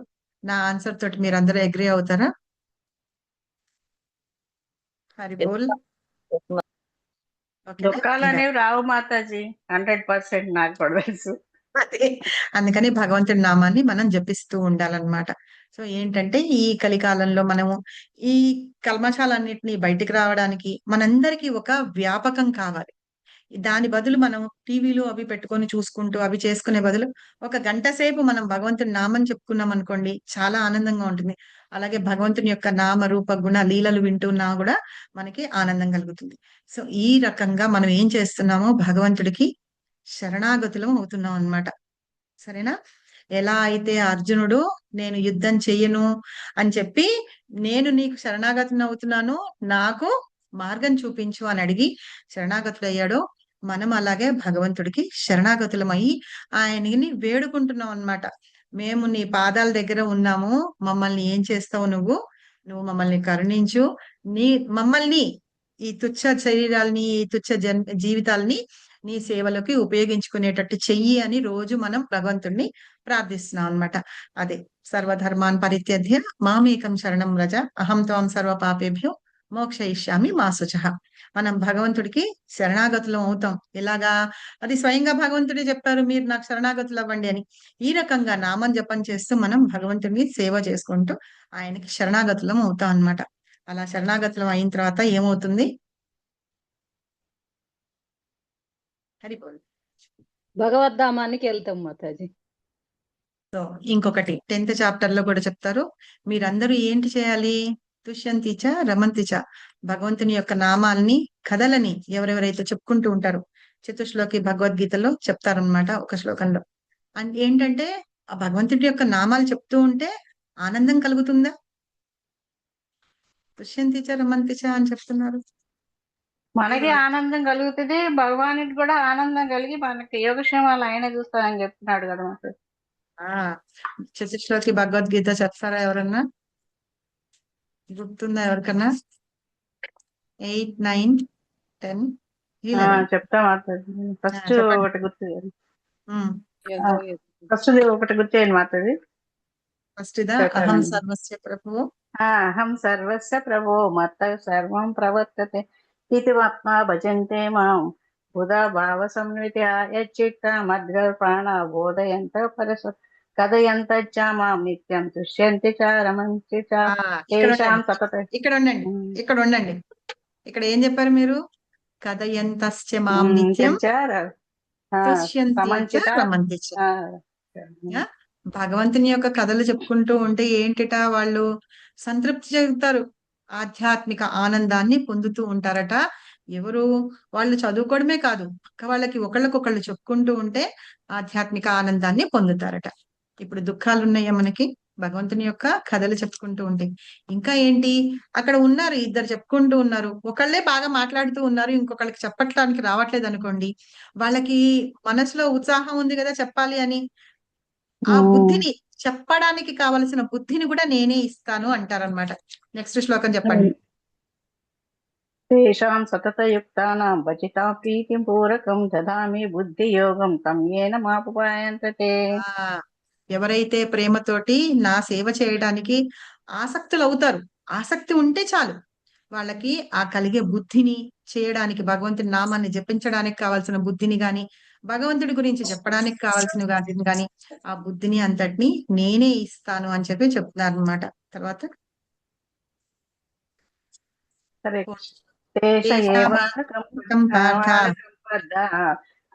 మహమజ్ఞానజం తమః నాశయామ్యచ్చ భావస్థో జ్ఞానదీపేన భాస్వత. ఏమని చెప్తున్నారు? మీ అందరి హృదయాల్లో నేను ఒక దీపంలాగా వెలిగి నేను మీ అందరి హృదయాల్లో ఉంటాను. అది ఏంటిట? జ్ఞానం రూపంలో నేను మీ అందరి దగ్గర ఉంటూ ఉంటాను. అది ఏంటి? అది మీ అజ్ఞానం వల్ల నశించి ఉంది, కానీ అది నేను ఎప్పుడూ అలాగే ఉన్నాను అని చెప్పి. కాబట్టి మీరందరూ ఏంటి? మీరు యజ్ఞం చేయండి, అంటే నామ జప యజ్ఞం చేయండి, భగవంతుని యొక్క సేవ చేయండి. సేవ చేసేటప్పటికి ఏంటంటే ఆ జ్ఞానం వస్తుంది కదా, ఆ జ్ఞానం అనేది పోయి ఆ జ్ఞాన దీపం ఏదైతే మన హృదయంలో ఉందో అది మనకి తెలుస్తుంది అనమాట. ఆ జ్ఞాన దీప రూపంలోనే భగవంతుడు మన అందరి హృదయాల్లో ఉన్నారు. ఎలాగా? పరమాత్మ రూపంలో. అలా ఉండి మనకి కావలసిన బుద్ధిని, జ్ఞానాన్ని అన్నిటినీ భగవంతుడు మనకి ప్రసాదిస్తూ మనం ఆనందంగా ఉండేటట్టు చేస్తారట. సరేనా? సో ఈ రకంగా మనం భగవంతుని ధ్యానించడం ద్వారాను, భగవంతుని యొక్క నామ జపం చేయడం ద్వారాను మనందరికి చాలా ఆనందం కలుగుతుంది అని చెప్తున్నారు. దుఃఖం ఉంటుందా అంటే ఉండదు అని మనం చెప్పుకోవచ్చు. అగ్రీ అవుతారా? ఇప్పుడు నేను చెప్పిన వాటిలో మీకు ఎవరికైనా ఏమైనా డౌట్స్ ఉన్నాయా? ఇంకా చెప్తే వినాలన్నది. మీరు అడగండి ఇప్పుడు. సో నేను చెప్పండి మాతాజీ. కృష్ణునికి అర్జునుడు ఎప్పటి నుంచి భక్తుడు మాతాజీ? కృష్ణుడికి వాళ్ళు మేనబావలు కదా, ఒకళ్ళకొకళ్ళు మేనత్త కొడుకు కదా, పుట్టినప్పటి నుంచి. సరేనా? ముందు వాళ్ళిద్దరు చిన్నపిల్లలు నన్నారాలు చిన్న పిల్లలప్పుడు మేనత్త పిల్లలు వాళ్ళు అందరూ కలిసినప్పుడు ఆడుకుంటూ ఉంటాం కదా మన చిన్న పిల్లలు అప్పుడు పెద్దనాన్న పెద్దమ్మ పిల్లలు గాని అత్త పిల్లలు వాళ్ళు అందరూ కలిసి ఆడుకుంటూ ఉంటారు కదా. అలాగా చిన్నప్పటి నుంచి కృష్ణుడు కూడా వాళ్ళతోటి వచ్చి మేనత్త కదా కుంతి మహారాణి, సో వాళ్ళ పిల్లలతోటి ఆడుకుంటూ అట్లాగనమాట. అలాగా వాళ్ళు ఇద్దరు బెస్ట్. కొంచెం చూడండి ఒకే ఏజ్ వాళ్ళు ఉన్నారు, కొంచెం మనస్తత్వాలు సేమ్ ఉన్నాయి, అలా ఉన్నాయి అంటే వాళ్ళు మంచి ఫ్రెండ్స్ లాగా కూడా ఉండిపోతారు మిగతా వాళ్ళతో కంటే కూడా వీళ్ళతోటి. సో అట్లాగే చిన్నప్పటి నుంచి కూడా వాళ్ళు అలాగే ఫ్రెండ్స్. సరేనా? తర్వాత చెల్లెనిచ్చాడు. Thank you. ఓకే, ఇంకా ఎవరికైనా ఏమైనా డౌట్స్ ఉన్నాయా?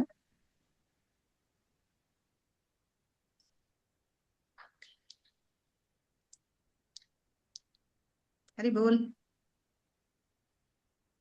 హరే కృష్ణ మాతాజీ, ఇప్పుడు మీరు ఎన్ని భగవద్గీత ఎందుకు చదవాలి నేర్చుకోవాలి అనే దానికి చెప్పారు కదా.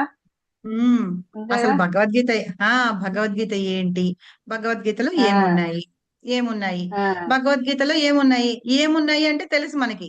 అవి మనం ఎలా ప్రాక్టీస్ చేయాలి, ఆచరణలో పెట్టాలి. అది పెట్టడం మూలంగా మనకి లాభం ఏంటి? సరేనా? భగవద్గీత ఏంటి, ఏముంది, మనకి ఏం నేర్పిస్తుంది, మనం ఎలా తెలుసుకోవాలి, దాన్ని ఎలా ఆచరణలో పెట్టాలి, ఈ విషయాల గురించి చెప్తాం. సరేనా? అదే 5 విషయాలు. ఏం చెప్తారు గుర్తుందా? మనం SGR ఫస్ట్ క్లాస్ లో చెప్పుకున్నాం. 2J 3K అని చెప్తారు మాతాజీ. పరమాత్మ, భూమి, ఆకాశం, ప్రకృతి, కాల, కర్మ, జీవుడు, కర్మ, కాలము, జగదీష్. సో అలా 5 విషయాల గురించి చెప్తారు కదా. అలాగే మనం భగవద్గీతని ఎందుకు చదువుకోవాలి ఏంటి అంటే ఇవి. కాకపోతే నార్మల్ గా మనకి ఏదో 1-2 ఇన్సిడెంట్స్ అయినట్టుగా ఇందాక చెప్పారు చూసారా, చనిపోతున్న వాళ్ళకి ఇస్తే వాళ్ళు ఇట్లా గాని, దానికంటే ఇంకా ఏమున్నాయి అంటే అసలు మనం ఏమన్నా డిప్రెషన్ లో ఉన్నామా, మనం ఏదన్నా పని చెయ్యాలంటే కొంచెం ముందుకెళ్ళాలంటే భయపడుతూ ఉన్నామా, అలాంటి భయాలు అవన్నీ లేకుండా మనకి ధైర్యాన్ని చేకూరుస్తుంది అనమాట భగవద్గీత ఎప్పుడైతే చదువుతారో అని. అయితే ఆ భగవద్గీత ఎప్పుడైతే మనము భగవంతుని యందు మనం మోకరిల్లి అంటే ప్రణామం చేస్తాం చూసారా, మనం అందరం ఆడవాళ్ళం అయితే మనం ఏం చేస్తాం? పంచాంగ ప్రణామం. మగవాళ్ళు అయితే సాష్టాంగం చేస్తాం. మనం ఎప్పుడైతే మనం భగవంతుడికి అట్లా ప్రణామం చేస్తామో మనం వేరే వాళ్ళందరూ ఎదురకుండా మనము ప్రణామం చేసి ప్రాధేయపడాల్సిన అవసరం లేదుట. ఓకే, చేయవసరం లేదుట. ఎందుకంటే master of universe, he is only the universe, ఆయనకి మనం ప్రణామం చేస్తున్నాం. నేను నిన్ననో ఎప్పుడో రాధేశ్యామ్ ప్రభుది ఒకటి చూశాను నేను. ఆ షార్ట్ మనకి మన గ్రూప్ లో పెడతాను చూడండి. శ్లోకాలతో సహా చెప్పారు ప్రభు ఎక్కడ ఉన్నది, ఎందుకు మనము భగవంతుడికి ప్రణామం చెయ్యాలి. కురుక్షేత్రంలో నిన్న పొద్దున ఏమో ఉన్నారు, నిన్న పొద్దున రాధేశ్యామ్ ప్రభు ఆయన అక్కడ ఇంటర్వ్యూలో అన్నమాట, మీరు భగవద్గీత గీతా జయంతి అంటున్నారు కదా, భగవంతుడికే ఎందుకు ప్రణామం చెయ్యాలి అని అడిగితే దానికి 3 శ్లోకాలు కోట్ చేసి చెప్పారనమాట. నాకు టైం లేదు రాసుకోవడానికి, తర్వాత రాసుకుంటాను కానీ మీకు మాత్రం షేర్ చేస్తాను చూడండి. ఎందుకు ప్రణామం చేయాలి అంటే మనకి స్క్రిప్చర్స్ లోంచి 3 శ్లోకాలతోటి చెప్తున్నారనమాట. అందుకని ఆయనకి ప్రణామం చేయండి అని. అయితే మాకు చెప్పినప్పుడు మామూలుగా ఏంటంటే ఎవరైతే భగవంతుడికి మనసారా ప్రణామం చేస్తారో వాళ్ళు మిగతా వాళ్ళకి ఎవ్వరికి ప్రాధేయపడాల్సిన అవసరం లేదట. ఎందుకు మనం చెప్పాం కదా, ఇందాక మాతాజీ చెప్పారు కదా, అనన్యాశ్చింతయంతోమా ఏ జన పర్యుపాసతే. సో అట్లాగా మనం మన దగ్గర ఉన్నవన్నీ మనకి భగవంతుడు సస్టైన్ చేస్తూ ఆయనకి మనకి ఇంకా ఏవైతే లేవో అవి మనకి ఇప్పిస్తూ ఉంటారనమాట. మనం భగవంతుడిని అడగాల్సిన అవసరమే లేదు. ఎప్పుడైతే మనం మనసారా దండం పెట్టుకుంటామో ప్రార్థన చేస్తామో ఇప్పుడు భగవంతుడు మనకు కావాల్సినవి ఆయనంతటా ఆయనే సమకూరుస్తూ ఉంటారు. ఆ శ్లోకంలో చెప్పారు కదా, ఆ లోగోనే పెట్టుకుంటారు LIC వాళ్ళు, గుర్తుందా? ఏంటది? దీపం మాతాజీ. యోగక్షేమం వహామ్యహం. మేము అందరి యోగం అంటే వాళ్ళ ఇది చూస్తాము అని చెప్పనమాట. ఇలా పెడతారు కదా, ఆ దీపాన్ని మేము కాపాడుతాము అన్నట్టుగా మధ్యలో దీపం ఉంటుంది, యోగక్షేమం వహామ్యహం అని పెడతారు. నాకు మా పెద్దనాన్నగారు చెప్పే వరకు, మా పెద్దనాన్నగారు LICలో చేస్తారు, ఆయన చెప్పే వరకు నాకు తెలియలేదు. ఇది భగవద్గీతలో శ్లోకం చూడండి, వీళ్ళు LIC వాళ్ళు ఇలా వాడుకొని చెప్తున్నారు. అక్కడి నుంచే భగవద్గీత నేర్చుకున్నాం అన్నమాట. అర్థమైందా? సో మనం చూస్తే కనుక భగవద్గీత ప్రతి చోట ఉంది, కాకపోతే మనం దాన్ని అక్కడ ఇంప్లిమెంట్ చేసి మనం నేర్చుకోవట్లేదు, అంతే డిఫరెన్స్. కాబట్టి మనం ఏంటంటే ప్రతి అడుగులోనూ మనం దానిలోనూ ఇందాక మాతాజీ చెప్పారు కదా, మనకి ప్రతి దానికి సొల్యూషన్ దొరుకుతుంది భగవద్గీతలో అని. మీరు నెక్స్ట్ టైం నుంచి మీరు అలా ఆచరించి అలా చూసి చెయ్యండి, తెలుస్తుంది. సరేనా? అది భగవద్గీత అంటే ఏంటి మనం చెప్పుకున్నాం ఇందాక. అలాగా చనిపోయే వాళ్ళకి కాదు, కానీ వాళ్ళు ఎంత ధైర్యంగా ఉండాలి, వాళ్ళ ఎలాగా శక్తి సామర్థ్యాలు ఎలా ఉపయోగించాలి, మనిషిలాగా ఎలా బతకాలి అనేది మనకి భగవద్గీత నేర్పిస్తుంది అన్నమాట. అది ఓకేనా? హరే కృష్ణ మాతాజీ. సంపూర్ణ శరణాగతి అంటే అసలు ఎట్లా, మనలో మనకు ఎలా తెలుసు? సంపూర్ణ శరణాగతి అంటే ఏంటంటే మనకి వేరే ఆలోచన కానీ ఏమీ ఉండవు. మనం ఎగ్జాంపుల్ తీసుకుంటే బృందావనంలో ఉన్న వ్రజవాసులు ఎవరైతే ఉన్నారో వాళ్ళన్నమాట. అందుకనే కృష్ణుని ఏమంటారు? వ్రజనందన అంటారు. సరేనా? మనం చూసుకుంటే కృష్ణుడికి కూడా ముగ్గురు భార్యలు ఉంటారు. ఒకటి లక్ష్మీదేవి, ఆవిడ వైకుంఠంలో. ద్వారకలో ఆయనకి పట్టప్రాణులు ఉంటారు, రుక్మిణి, సత్యభామ వాళ్ళు. తర్వాత బృందావనంలోకి వచ్చేటప్పటికి గోపికలు ఉంటారు. సో వీళ్ళిద్దరికంటే కూడా వీళ్ళు వాళ్ళ సర్వస్వం ఆయనకి అర్పించి వాళ్ళు ఉన్నట్టుగా ఉండాలి అన్నమాట. అంటే మరి ఇప్పుడు మనం భౌతికంగా ఉన్నప్పుడు నీవు తప్ప నాకెవరు లేరు అంటాం కదా మాతాజీ. నీవు తప్ప నాకు వేరే దారి లేదు, నువ్వే గతి అని శరణు అని మాటల రూపాన్ని అంటే కాదు కదా, మన చేతల్లో ఉండాలి. అదే కదా మనకి ఇప్పుడు పద్ధతులు ఉన్నాయి కదా మాతాజీ, 6 ఉన్నాయి పాయింట్లు దానికి. చెప్పండి. హరిభక్తి విలాసంలో షడ్విధ శరణాగతి. సో అలాగా శరణాగతి చెయ్యగలగాలి మాతాజీ. చెయ్యగలిగితేనే ఇప్పుడు మనం అలాగ కింద పడుకున్నాము, వాళ్ళు ఎవరన్నా తొక్కారు అనుకోండి, కాళ్ళు తగిలింది, పాపం వాళ్ళు చెప్పేవాళ్ళు సారీ అని చెప్తారు, అయినా మనకి వెంటనే కళ్ళు కనిపించట్లేదా, గుడ్డా నెత్తిన పెట్టుకున్నావా, ఎక్కడ శరణాగతి మనం? సరేనా? బాధపడిపోతాము కొంచెం, వాళ్ళు చేయి తగిలిన కాలు వెనక్కి చూసుకోకుండా. అసలు నిజంగా మనదే తప్పు, వాళ్ళ కాళ్ళ వెనకాల ఉండి వాళ్ళ జనాలు వస్తారు అలా పడుకొని దండం పెట్టకూడదు అన్న ఇది మనకి లేదు. మనం ఫస్ట్ అవునా, మనం ఈ భౌతికంగా ఉంటూ ఇట్లా చేయాలంటే చాలా కష్టమే అవుతుంది. ఎంత ఇది చేస్తేనే మనం అలాగా శరణాగతి అవుతాం, సంపూర్ణ శరణాగతి అవుతాం చెప్పండి. అదే మరి అది నాకు క్వశ్చన్ గానే ఉంటుంది. ఇంకా సరెండర్ అంటే ఎలా చేయాలి అనేది నాకు అర్థం కావట్లేదు. మాతాజీ సరెండర్ అని చెప్పడానికి ఎగ్జాంపుల్స్ చెప్పాలి అంటే, ద్రౌపదీదేవి ఆవిడని నిండు సభలో అవమానిస్తున్నప్పుడు ఆవిడ శరణాగతి పొందింది. అవునా? గజేంద్రుడు నువ్వు తప్ప నాకు దిక్కులేరు అని చెప్పేసి అరుస్తాడు. అప్పుడు భగవంతుడు ఎట్లా పరిగెత్తుకొని వచ్చి రక్షించాడు. సరేనా? అదే అన్నమాట సంపూర్ణ శరణాగతి అంటే. మనం చేసే భక్తిలో కూడా ఏంటంటే మన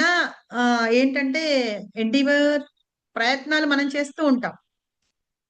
ఇప్పుడు నేను చూడండి, ఇది పట్టుకుంది అనుకోండి, పోనీ లేకపోతే పోయింది అనుకో, ఇది కొంచెం దారం బయటకు వస్తే దీన్ని అబ్బా ఇంత పెట్టుకున్నాను, అంత పెట్టుకున్నాను, దారం బయటకు వచ్చేసింది, చిరిగిపోయింది అని మనం బాధపడుతుంటే ఏంటిది అది? అది వేస్ట్, టైం వేస్ట్. అవునా కదా? అది కాదనమాట. అలాగే మనం ఏదన్నా ఉన్నదాన్ని అంటే అక్కడ ఈవిడ ద్రౌపది కూడా ఏంటి, తన ప్రయత్నం చేసింది అప్పటి వరకు. గజేంద్రుడు కూడా తన ప్రయత్నం చేశాడు. అవునా? ఇంకా కాలేదు. పైగా ఏంటి, దదామి బుద్ధి యోగంతం అన్నాడు కదా, అతను అంతకు ముందు జన్మలో చేసుకున్న భక్తి మూలంగా భగవంతుడు ఆ బుద్ధి కలిగించారు అక్కడ. నన్ను ప్రార్థన చెయ్యి అని ఆ బుద్ధి కలిగి ఇప్పుడు నన్ను రక్షించడానికి ఇంతమంది ఉన్నా కూడా వీళ్ళెవ్వరూ నన్ను రక్షించలేరు. కాబట్టి నన్ను రక్షించేవాడు వేరే ఇంకెవరో ఉన్నారు, అతను పరమాత్ముడు, కాబట్టి అతనికే దండం పెడతాను అని చెప్పేసి ప్రార్థన చేశాడు. అవి శ్లోకాలు బాగున్నాయి మాతాజీ. నేను ఈసారి ఎప్పుడన్నా గజేంద్ర గురించి చెప్పినప్పుడు ఆ శ్లోకాలు కంపల్సరీగా చెప్తాను. చాలా బాగుంటాయి శ్లోకాలు, అవి చెప్తాను. ఓకే, పోతన భాగవతంలో కూడా ఉన్న శ్లోకాలు 2 ఉన్నాయి. అవిను మన దీనిలో కూడా ఉన్నాయి, వ్యాస భాగవతంలో కూడా ఉన్నాయి ఆ శ్లోకాలు 2. నెక్స్ట్ టైం నేను కోట్ చేస్తాను. ఎక్కడ రాసుకోలేదు కానీ గుర్తున్నాయి, సరిగా ఫుల్ శ్లోకం రాదు. సో అట్లాగా ప్రార్థించాడు అనమాట. అది నిజమైన సంపూర్ణ శరణాగతి. అలా ప్రార్థిస్తే కనుక కంపల్సరీ భగవంతుడు వస్తాడు. సరేనా? ఇప్పుడు నమ్ముకున్నాం కదా, నమ్ముకొని చేస్తున్నాం కదా మనం. మాతాజీ అంటే నమ్మకంలో అది కూడా అది అది వేరే ఇది వేరేనా? సరే నమ్ముకొని ఉన్నారు. కృష్ణుడు ఫ్లూట్ ఊదంగానే ఆ ఫ్లూట్ సౌండ్ దానికి గుర్తుపట్టి ఇగో కృష్ణ పిలుస్తున్నాడు మనల్ని అని గోపికలు వాళ్ళు గోపికలు వెళ్ళిపోయారు. పెళ్ళైన వాళ్ళు లేని వాళ్ళు వాళ్ళందరూ ఎలా పారిపోయినారు? అవునా? అది వాళ్ళ నమ్మకము, అది శరణాగతి. మనం ఏం చేస్తాం? మనం వెళ్తామా? అసలు ఆ ఫ్లూట్ ఎవరు వాయించారు? ఎవరన్నా రికార్డ్ చేసి పెట్టారా? ఆ దేనికన్నా వాయిస్తున్నారా? ఆ ఆలోచన ఫస్ట్ ఆ డౌట్ వస్తుందా రాదా మనకి? అంతెందుకు మాతాజీ, మనకి ఇప్పుడు గోవర్ధన్ ప్రభు ఫోన్ చేసి మాతాజీ టెంపుల్లో సర్వీస్ ఉంది అని చెప్పారు కదా నిన్న. ఎంతమంది 9 గంటలకల్లా వెళ్ళారు చెప్పండి? ముందు భౌతికం చూసుకోవాలిగా. అది ముందు అలా మనకి చూసుకుంటారు. ఇంట్లో అన్ని కానీ పనులు చేసుకుంటున్నాం కదా మాతాజీ, మా ఆ పనులన్నీ అయిపోతే వెళ్తాం. గోపికలు అలా చూసారా? వాళ్ళు అన్నారు వీళ్ళు అన్నారు, చివరికి అక్కడికి వెళ్ళి కృష్ణ ఏమైనా బుద్ధి ఉందా మీకు? ఏమన్నా అనుకుంటారన్న ఇది కూడా లేకుండా అలా వచ్చేసారేంటి అంటే, మేము నమ్ముకొని వచ్చేసామంటే అత్తలు మామూలు ఎవరన్నా అంటారు, అలా తప్పు కదా చేయడం అని అంటాడు కృష్ణ వాళ్ళని. మరి మనం అలా చేయలేం కదా, అవునా? అది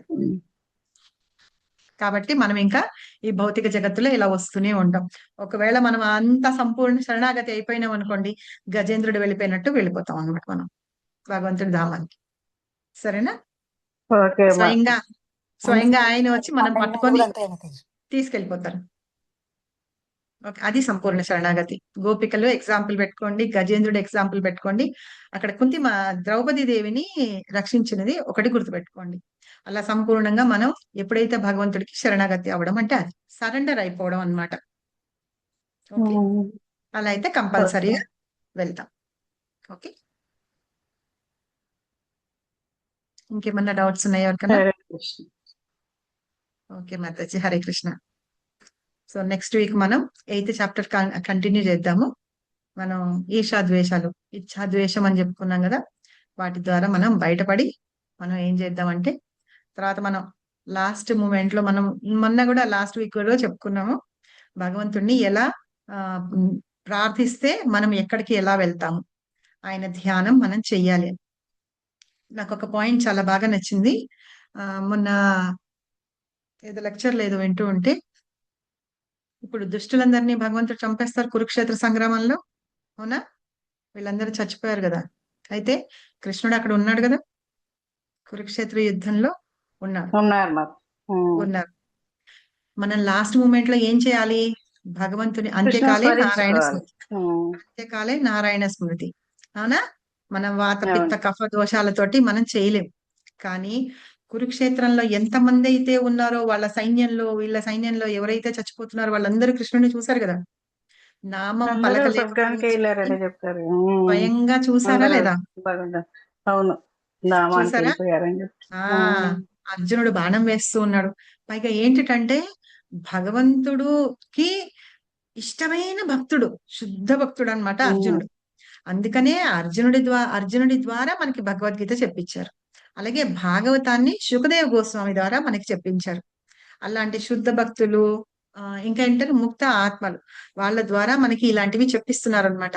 ఎందుకంటే వాళ్ళలో ఎలాంటి భక్తుని గ్లోరిఫై చేయడం అంతే కదా. శుద్ధ భక్తులు, ఆ శుద్ధ భక్తుడి ద్వారా బాణం రూపంలో చనిపోయినా సరే వీళ్ళందరూ స్వర్గానికి, భగవంతుడి ధామానికి వెళ్ళిపోతారట వీళ్ళందరూ కూడా. సో అట్లాగే భీష్మ పితామహుడు తాను చనిపోయేటప్పుడు ఉత్తరాయణ పుణ్యకాలం కోసం వెయిట్ చేస్తూ ఉంటారంటారు. ఉత్తర ఆయన అంటే ఏంటంటే, ఉత్తర అంటే ఉత్తర తెలుసు కదా, అభిమన్యుడి భార్య. ఆయన అంటే ఉన్నవాడు అని, అంటే అక్కడ ఆ ప్లేస్ లో ఉన్నవాడు అని. ఉత్తరాయణం అంటే ఉత్తర గర్భంలో ఉన్నాడు కదా భగవంతుడు. వచ్చాడా? హరి బోల్. ఉత్తర గర్భంలోకి వచ్చారు కదా, రాలేదా?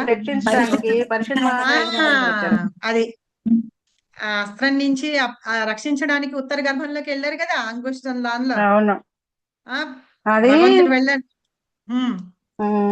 అందుకని ఆయనని ఉత్తరాయణుడు అంటారట భగవంతుడిని. ఇంతకాలం మనం ఏమనుకున్నాం, ఉత్తరాయణం అనేది కాలం ఉత్తరాయణం అంటే రావాలి ఉత్తరాయణ అనుకున్నాం. కాలం అంటున్నాం, కానీ ఆయన ఆయన ఆవిడ గర్భంలో ఉన్నాడు కాబట్టి ఆయనను ఉత్తరాయణుడు అని అంటారట భగవంతుడు. అందుకని ఆ ఉత్తరాయణుడు వచ్చే వరకు వెయిట్ చేశాట భీష్మ పితామహుడు. అర్థమైందా? ఓకే, కాలం కోసం వెయిట్ చేసింది కాదు, భగవంతుడు ఆగమనం కోసం వెయిట్ చేసి భగవంతుడు ఆగమనం కోసం వెయిట్ చేసి ఆయన గురించి ధ్యానించి ఆయన గురించి కీర్తన చేసి అన్ని చేసి అప్పుడు ఆయనని చూస్తూ ప్రాణం వదిలారనమాట. అంటే అలాగా మనం అర్థం చేసుకోవాలని. అంతేగాని నేను ఉత్తరాయణం పుణ్యకాలంలోనే పోతాను ఇది అని చెప్పేసి అలా కాదుట, మనకి ఆచార్యులు చెప్తూ ఉంటారనమాట. సో కాబట్టి ఆ ఉత్తర ఆయనుడి కోసం వెయిట్ చేసి ఆయనని చూస్తూ ఆయనని ధ్యానిస్తూ కళ్ళే ఎదురకుండా మనసు నిండా భగవంతుడి రూపాన్ని నింపుకొని, ఏ రూపాన్ని నింపుకున్నాడో కూడా చెప్పాడు మనకి. ఆ రూపాన్ని నింపుకొని మనస్తోటి సహా ఆయనకి ప్రణామం చేస్తున్నాడు అనమాట. ఎందుకు? కాళ్ళు చేతులు ఏమి పనిచేసే పరిస్థితిలో లేవు. అందుకని మనస్తోనే ఆయన్ని ఆరాధిస్తూ ఆయన తన ప్రాణాలని విడిచిపెడతాడనమాట భీష్మ పితామహుడు. ఇలాగా మళ్ళీ మనం చూసుకుంటే హిరణ్యకశిపుడు, అవునా, భగవంతుడి చేతి ఇలా చిన్నపిల్లల్ని ఇలా కొడితే ఎట్లా కొడతారో ఇట్లా కొడితే పడిపోయి చచ్చిపోతాడు. భగవంతుడి స్పర్శ తగిలినందుకే అతని దేహం అంత సువాసనలు వెదజల్లుతూ ఉంటుందిట. అలాంటి వాళ్ళందరూ ముక్తి పొందుతారు కదా. మరి భగవంతుని మనం జపించండి జపించండి అంటున్నాం, కానీ వాళ్ళందరూ రాక్షసులందరూ కూడా భగవంతుని చేతిలో చనిపోయిన చేతిలో చనిపోయిన ప్రతి ఒక్కళ్ళకి దర్శనంతో ఆయన చేతిలో చనిపోతున్నారు అనమాట వాళ్ళందరూ కూడా.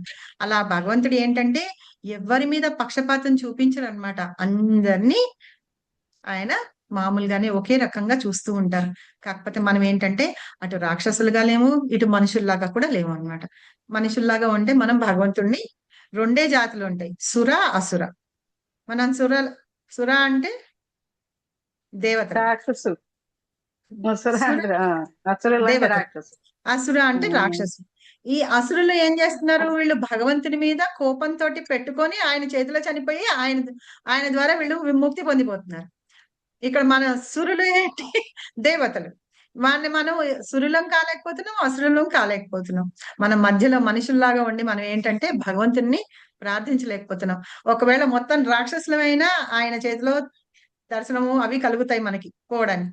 ఇక్కడ దేవతలకి అయితే భగవంతుని నామాన్ని జపించేస్తూ అలా ఉంటాం అనమాట. కాబట్టి మనం మధ్యస్థంగా ఉన్నాం, తటస్థ జీవులం. కాబట్టి ఇటు గాని అటు గాని వెళ్ళాలి. కాకపోతే ఇటు వెళ్ళేది భగవంతుని ధామం వెళ్ళడానికి. ఈ సురులు ఎప్పుడైతే భగవంతుని అంతగానో చేస్తారో వాళ్ళందరూ దేవతలతో సమానంట, మనుషులు కూడా. కాబట్టి మనం అలా వెళ్ళాలి అని చెప్తారు అనమాట. ఈ పాయింట్స్ నేను ఒక లెక్చర్ లో విన్నాను, ఎవరి లెక్చర్ గుర్తులేదు, రాధేశ్యాం ప్రభుదో గౌరంగ దర్శన్ ప్రభుదో విన్నాను. చాలా నాకు బాగా అనిపించింది. సో ఇలాగ మనం భగవంతుని ధామానికి వెళ్ళచ్చు. ఓకేనా మాతాజీ? హరే కృష్ణ మాతాజీ. ఉత్తరాయణ కాలం అంటే 6 నెలలు కదా మాతాజీ. మళ్ళీ ప్రతిసారి భగవంతుడు పుడతాడా మాతాజీ? భగవంతుడు పుట్టడం ఏంటి మాతాజీ? ఇప్పుడు మాతాజీకి అర్థం కాలేదంట. హరే కృష్ణ మాతాజీ. ఇప్పుడు ఉత్తరాయణ కాలం వచ్చే వరకు 6 నెలలకు ఒకసారి ఉత్తరాయణ కాలం అంటారు కదా మాతాజీ.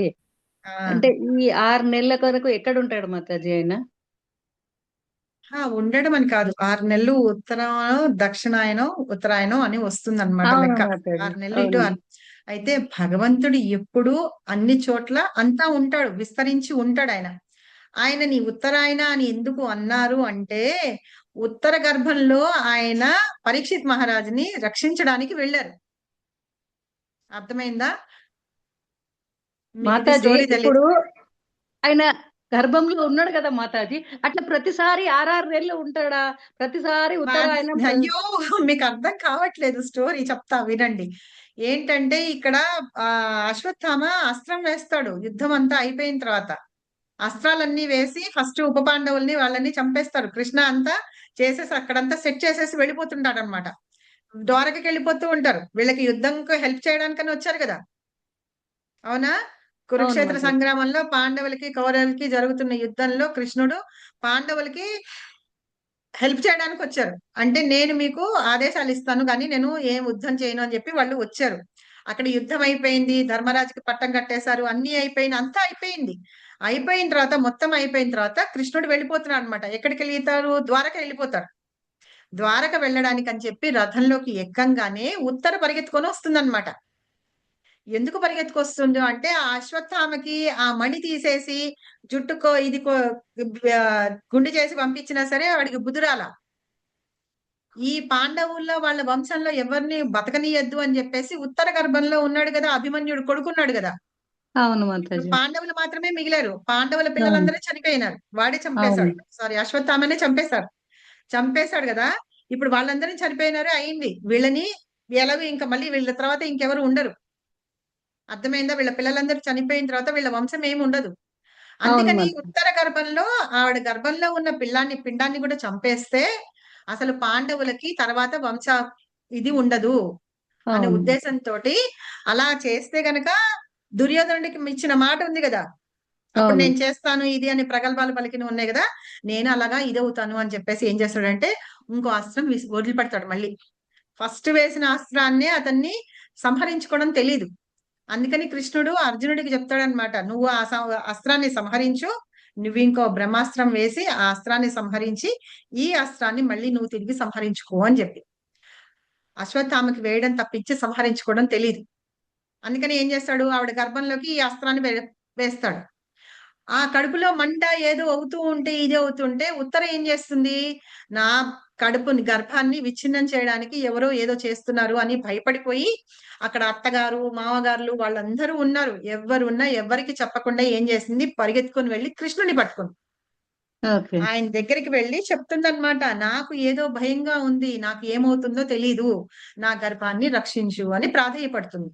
అప్పుడు వెంటనే కృష్ణ కూర్చొని అక్కడ రథంలోనే కూర్చుంటారు, ఉత్తర గర్భంలో ప్రవేశించి ఆ అస్త్రానికి ఆ పిండానికి అడ్డంగా ఉంటారన్నమాట. ఆ తర్వాత ఈ అస్త్రాన్ని సంహరించేసి మళ్ళీ బయటకు వచ్చేస్తారు. అన్ని నెలలు ఆయన ఆవిడ గర్భంలో ఉండరు. ఆ అస్త్రాన్ని సంహరించి ఆవిడని రక్షించి, అంటే పరీక్షిత్ మహారాజు లోపల ఎవరైతే ఉన్నారో ఆ బిడ్డని రక్షించి బయటకు వచ్చేస్తారనమాట. అర్థమైందా? అప్పటి వరకు మళ్ళీ రథంలో లేరా, రథం నుంచి వెళ్ళిపోయి ఈవిడ గర్భంలో వెళ్ళారా అని కాదు, భగవంతుడు అక్కడ ఉంటాడు, ఇక్కడ ఉంటాడు. సరేనా? తర్వాత కుంతి మహారాణి ప్రార్థిస్తుంది అనమాట, మళ్ళీ అంతర్బాహిర్ అవస్థితం అని, బయట ఉంటావు లోపల ఉంటావు అన్ని చోట్ల ఉంటావు, నువ్వు వెళ్ళిపోతున్నావు కృష్ణ, నువ్వు వెళ్ళిపోతున్నావు, ఎందుకు వచ్చావు, మాతోటి ఉన్నావు, ఇన్నిన్ని కష్టాలు మాకు కలుగుతున్నాయి కాబట్టి మమ్మల్ని రక్షించడానికి వచ్చావు, నువ్వు రక్షిస్తూ మాతోటే ఉంటావు అంటే ఇలాంటి కష్టాలు ఇంకా రాని, ఎందుకు, నువ్వు మాతోటి ఉంటావు కాబట్టి అని కుంతి మహారాణి ప్రార్థనలు చేస్తుంది అనమాట. ప్రార్థనలు చేస్తుంది. తర్వాత అయినా సరే నేను వెళ్ళాలి, వచ్చిన కార్యం అయిపోయింది కదా అని కృష్ణుడు ద్వారకా వెళ్ళిపోతాడనమాట. సరేనా? హరే కృష్ణ మాతాజీ. హరే కృష్ణ మాతాజీ. ఇప్పుడు అంగుష్ట మాత్రం వెళ్ళాడంటాడు, మళ్ళీ కింద శ్లోకంలో మళ్ళీ చతుర్భుజ రూపంలో వెళ్ళారంటారు. అంగుష్ట రూపంలో చతుర్భుజ రూపంలో అంగుష్ట మాత్రంలో ఇంతే ఉంటారు ఆవిడ గర్భంలో, కానీ చతుర్భుజ రూపంలో పీత వస్త్రం ధరించి అలా ఉంటారనమాట. అందుకనే అందులో ఉన్న పరీక్షిత్ మహారాజు ఆయన దర్శనం చేసుకోగలుగుతాడు గర్భంలో, తల్లి గర్భంలో. భగవంతుడు చతుర్భుజుడిగా దర్శనం చేసుకొని బయటకు వచ్చిన తర్వాత అందరినీ చూస్తూ ఉంటాడు, ఈయన నేను చూసింది కాదు, ఈయన నేను చూసింది కాదు అని అందరినీ అలా చూస్తూ ఉంటాడు అనమాట. అవునా కాదా అని. సరేనా? అంటే నాకు అంగుష్ట మాత్రం చతుర్భుజ రూపంలో అనేటప్పటికి రెండు ఒకటే పరిమాణం, సైజు మాత్రజీ. అంగుష్ట మాత్రం అంటే సైజు ఇంత, ఇంత సైజు లో ఉండి అన్ని రకాలు వేసుకుని ఉన్నారనమాట. పీత వస్త్రం ధరించారు, అవుతాడు, గరిమ అవుతాడు, ఏదైనా అవుతాడు కదా. అదే కృష్ణ ఆయన ఎట్లా అన్నా ఎక్కడన్నా ఉన్నా వస్తారు, అంతా భగవంతుడు అంతా వ్యాపించింది. మన హృదయంలో కూడా అలాగే ఉంటాడు కదా మాతాజీ, అంగుష్ట మాత్రంలో చతుర్భుజంతో ఉంటారని చెప్తారు కదా. అవును. ఓకేనా? సో ఏం చేసానా మీటింగ్ బాగుంది ఇవాళ క్లాస్. లేడీస్ మీటింగ్ అవ్వదు, లేడీస్ ఇది మీటింగ్ కాదు, మనం భగవద్గీత గురించి చెప్పుకుంటాం. లేడీస్ అంటే ఇంకా ఏదో మనం ఫ్రీ అయిపోయే క్వశ్చన్లు అడుగుతా ఉంటాం మాతాజీ. క్వశ్చన్స్ అడిగితేనే కదా మాతాజీ. ఇప్పుడు మాతాజీకి అర్థం కాలేదు చూసారా, ఉత్తరాయణం అంటే ఆవిడ గర్భంలో ఉన్నాడు కాబట్టి ఆ పేరు వచ్చింది, అంటే ఆవిడ 6 నెలలు అలా ఉంటే ఇంకా 6 నెలలు అలాంటివి డౌట్లు రావాలి కదా, మీకు వస్తేనే కదా క్లియర్ అయ్యేది. అవునా? సో అట్లాగా మనకున్న అదే డౌట్స్ ఇప్పుడు క్లారిఫై ప్రభువులతోటి అడగాలంటే మనకి టైం మెయింటెన్స్ అక్కడ టైమే కదా. ఇంకా ఇట్లా ఉన్నాం అనుకో ఫ్రీగా అడుగుతా ఉంటాం, కొన్ని తెలుస్తాం. నేను చెప్పేది అదే, మిమ్మల్ని అడగండి, క్వశ్చన్స్ అడిగితే నేను కూడా నా మెదడుకి కొంచెం పదును పెడతాను, కాస్త నేను తెలుసుకుంటాను, తెలియకపోతే తెలుసుకుంటాను, లేకపోతే చదువుతాను, కానీ రిఫరెన్సెస్ కూడా ఇస్తాను ఎక్కడెక్కడ ఉన్నాయి అని. నేను చదివితే మాత్రం కంపల్సరీగా రిఫరెన్సెస్ ఇచ్చి చెప్తాను, పలానా చోట ఉంది చదువుకోండి అని. సరేనా? మాతాజీ 10.9 శ్లోక మచ్చిత మదగత ప్రాణాహ బోధయంతో పరస్పర. ఇప్పుడు మనం చేసుకున్నది అదే కదా మాతాజీ. తుష్యంతిచ రమంతిచ. ఇప్పుడు మనం చూడండి, చేసుకున్నది అసలు అదే కదా. నిజంగా కృష్ణుని కథల గురించి మనం చర్చించుకుంటుంటే ఆనందం కలుగుతుందా? అదే మనం ఒక నావెల్ గానీ ఏమన్నా పెట్టుకొని 2 గంటలు 3 గంటలు చదువుతాం అనుకోండి, ఆనందం కలగదు. ఈ ఆనందం ఏంటంటే ఉంటుంది, ఇది ఇంకా పంచుకుంటున్నాం అనుకోండి. మీకు ఇప్పుడు కొంతమందికి, ఇప్పుడు మాతాజీకి అర్థం కాలేదు, కొంచెం అడిగింది, తర్వాత ఉత్తర గురించి చెప్పుకున్నాం. అలాగే ఈ ఉప పాండవుల్ని చంపిన విషయము అలా తీసుకొని వచ్చేది, వాళ్ళిద్దరి మధ్య ఉన్న సంభాషణ, అవన్నీ మాట్లాడుకుంటే చదువుకుంటే ఓ ఇంత ఉందా మన దానికి అని చెప్పేసి అర్థమవుతుంది. అలా అనుకున్నప్పుడు మీరేం చేస్తారు, ఇవాళ మాకు పద్మిని మాతాజీ క్లాస్ లో ఇలా చెప్పింది అని చెప్పేసి మీరు ఇంకెవరికైనా చెప్తారనుకోండి, ఇప్పుడు మీకెంత ఆనందంగా ఉంటుంది, అవునా? వినేవాళ్ళు కూడా ఆనందం పొందుతారు, వాళ్ళు ఇంకొకళ్ళకి షేర్ చేసుకుంటారు అనమాట. అలాగా కొంతమంది అలా కలిసి మాట్లాడుకుంటూ చేసుకుంటారు, చూసారా? తుష్యంతిచ రమంతిచ, చాలా ఆనందపడుతూ ఉంటాం అన్నమాట ఆధ్యాత్మికంగా. అదే ఒక స్టోరీ చెప్పుకున్నాం అనుకోండి, ప్రతి వాళ్ళకి వినే ఓపిక శక్తి ఉండవు. ఈ భగవంతుని కథలైతే అందులో ఉన్నదే ఇది అన్నమాట, అందుకని భగవంతుని ఉత్తమ శ్లోక అంట. అలాగా ఆయన గురించి చెప్పుకుంటూ ఉంటే ఆనందం పెరుగుతూ ఉంటుంది. సరేనా? మీరు కూడా చాలా బాగుంది. షేర్ చేస్తూ ఉండండి, చెప్తూ ఉండండి. మీరు కూడా తుష్యంతిచ రమంతిచ. ఇది భగవద్గీతని మనం అప్లై చేయడం అని చెప్పాను, చూసారా? ఇంప్లిమెంట్ చేయండి, మన జీవితంలో అప్లై చేసుకోండి అని చెప్తున్నాను, చూసారా? ఇవే అన్నమాట. ఓకేనా? Hare Krishna Mataji, thank you. Thank you very much. వాంఛాకల్పతరుభ్యశ్చ కృపా సింధుభ్యేవ చ పతితానాం పావనేభ్యో వైష్ణవేభ్యో నమో నమః. అనంతకోటి వైష్ణవునికి జై, అనంతకోటి ఆచార్యునికి జై, శ్రీల ప్రభుపాదికి జై, శ్రీల గురుదేవికి జై, నీతాయి గౌర్ సీతనాథ్ ప్రేమానందే. హరి హరి బోల్. Thank you very much. Hare Krishna. మళ్ళీ నెక్స్ట్ వీక్ కలుద్దాము 8th చాప్టర్ తోటి.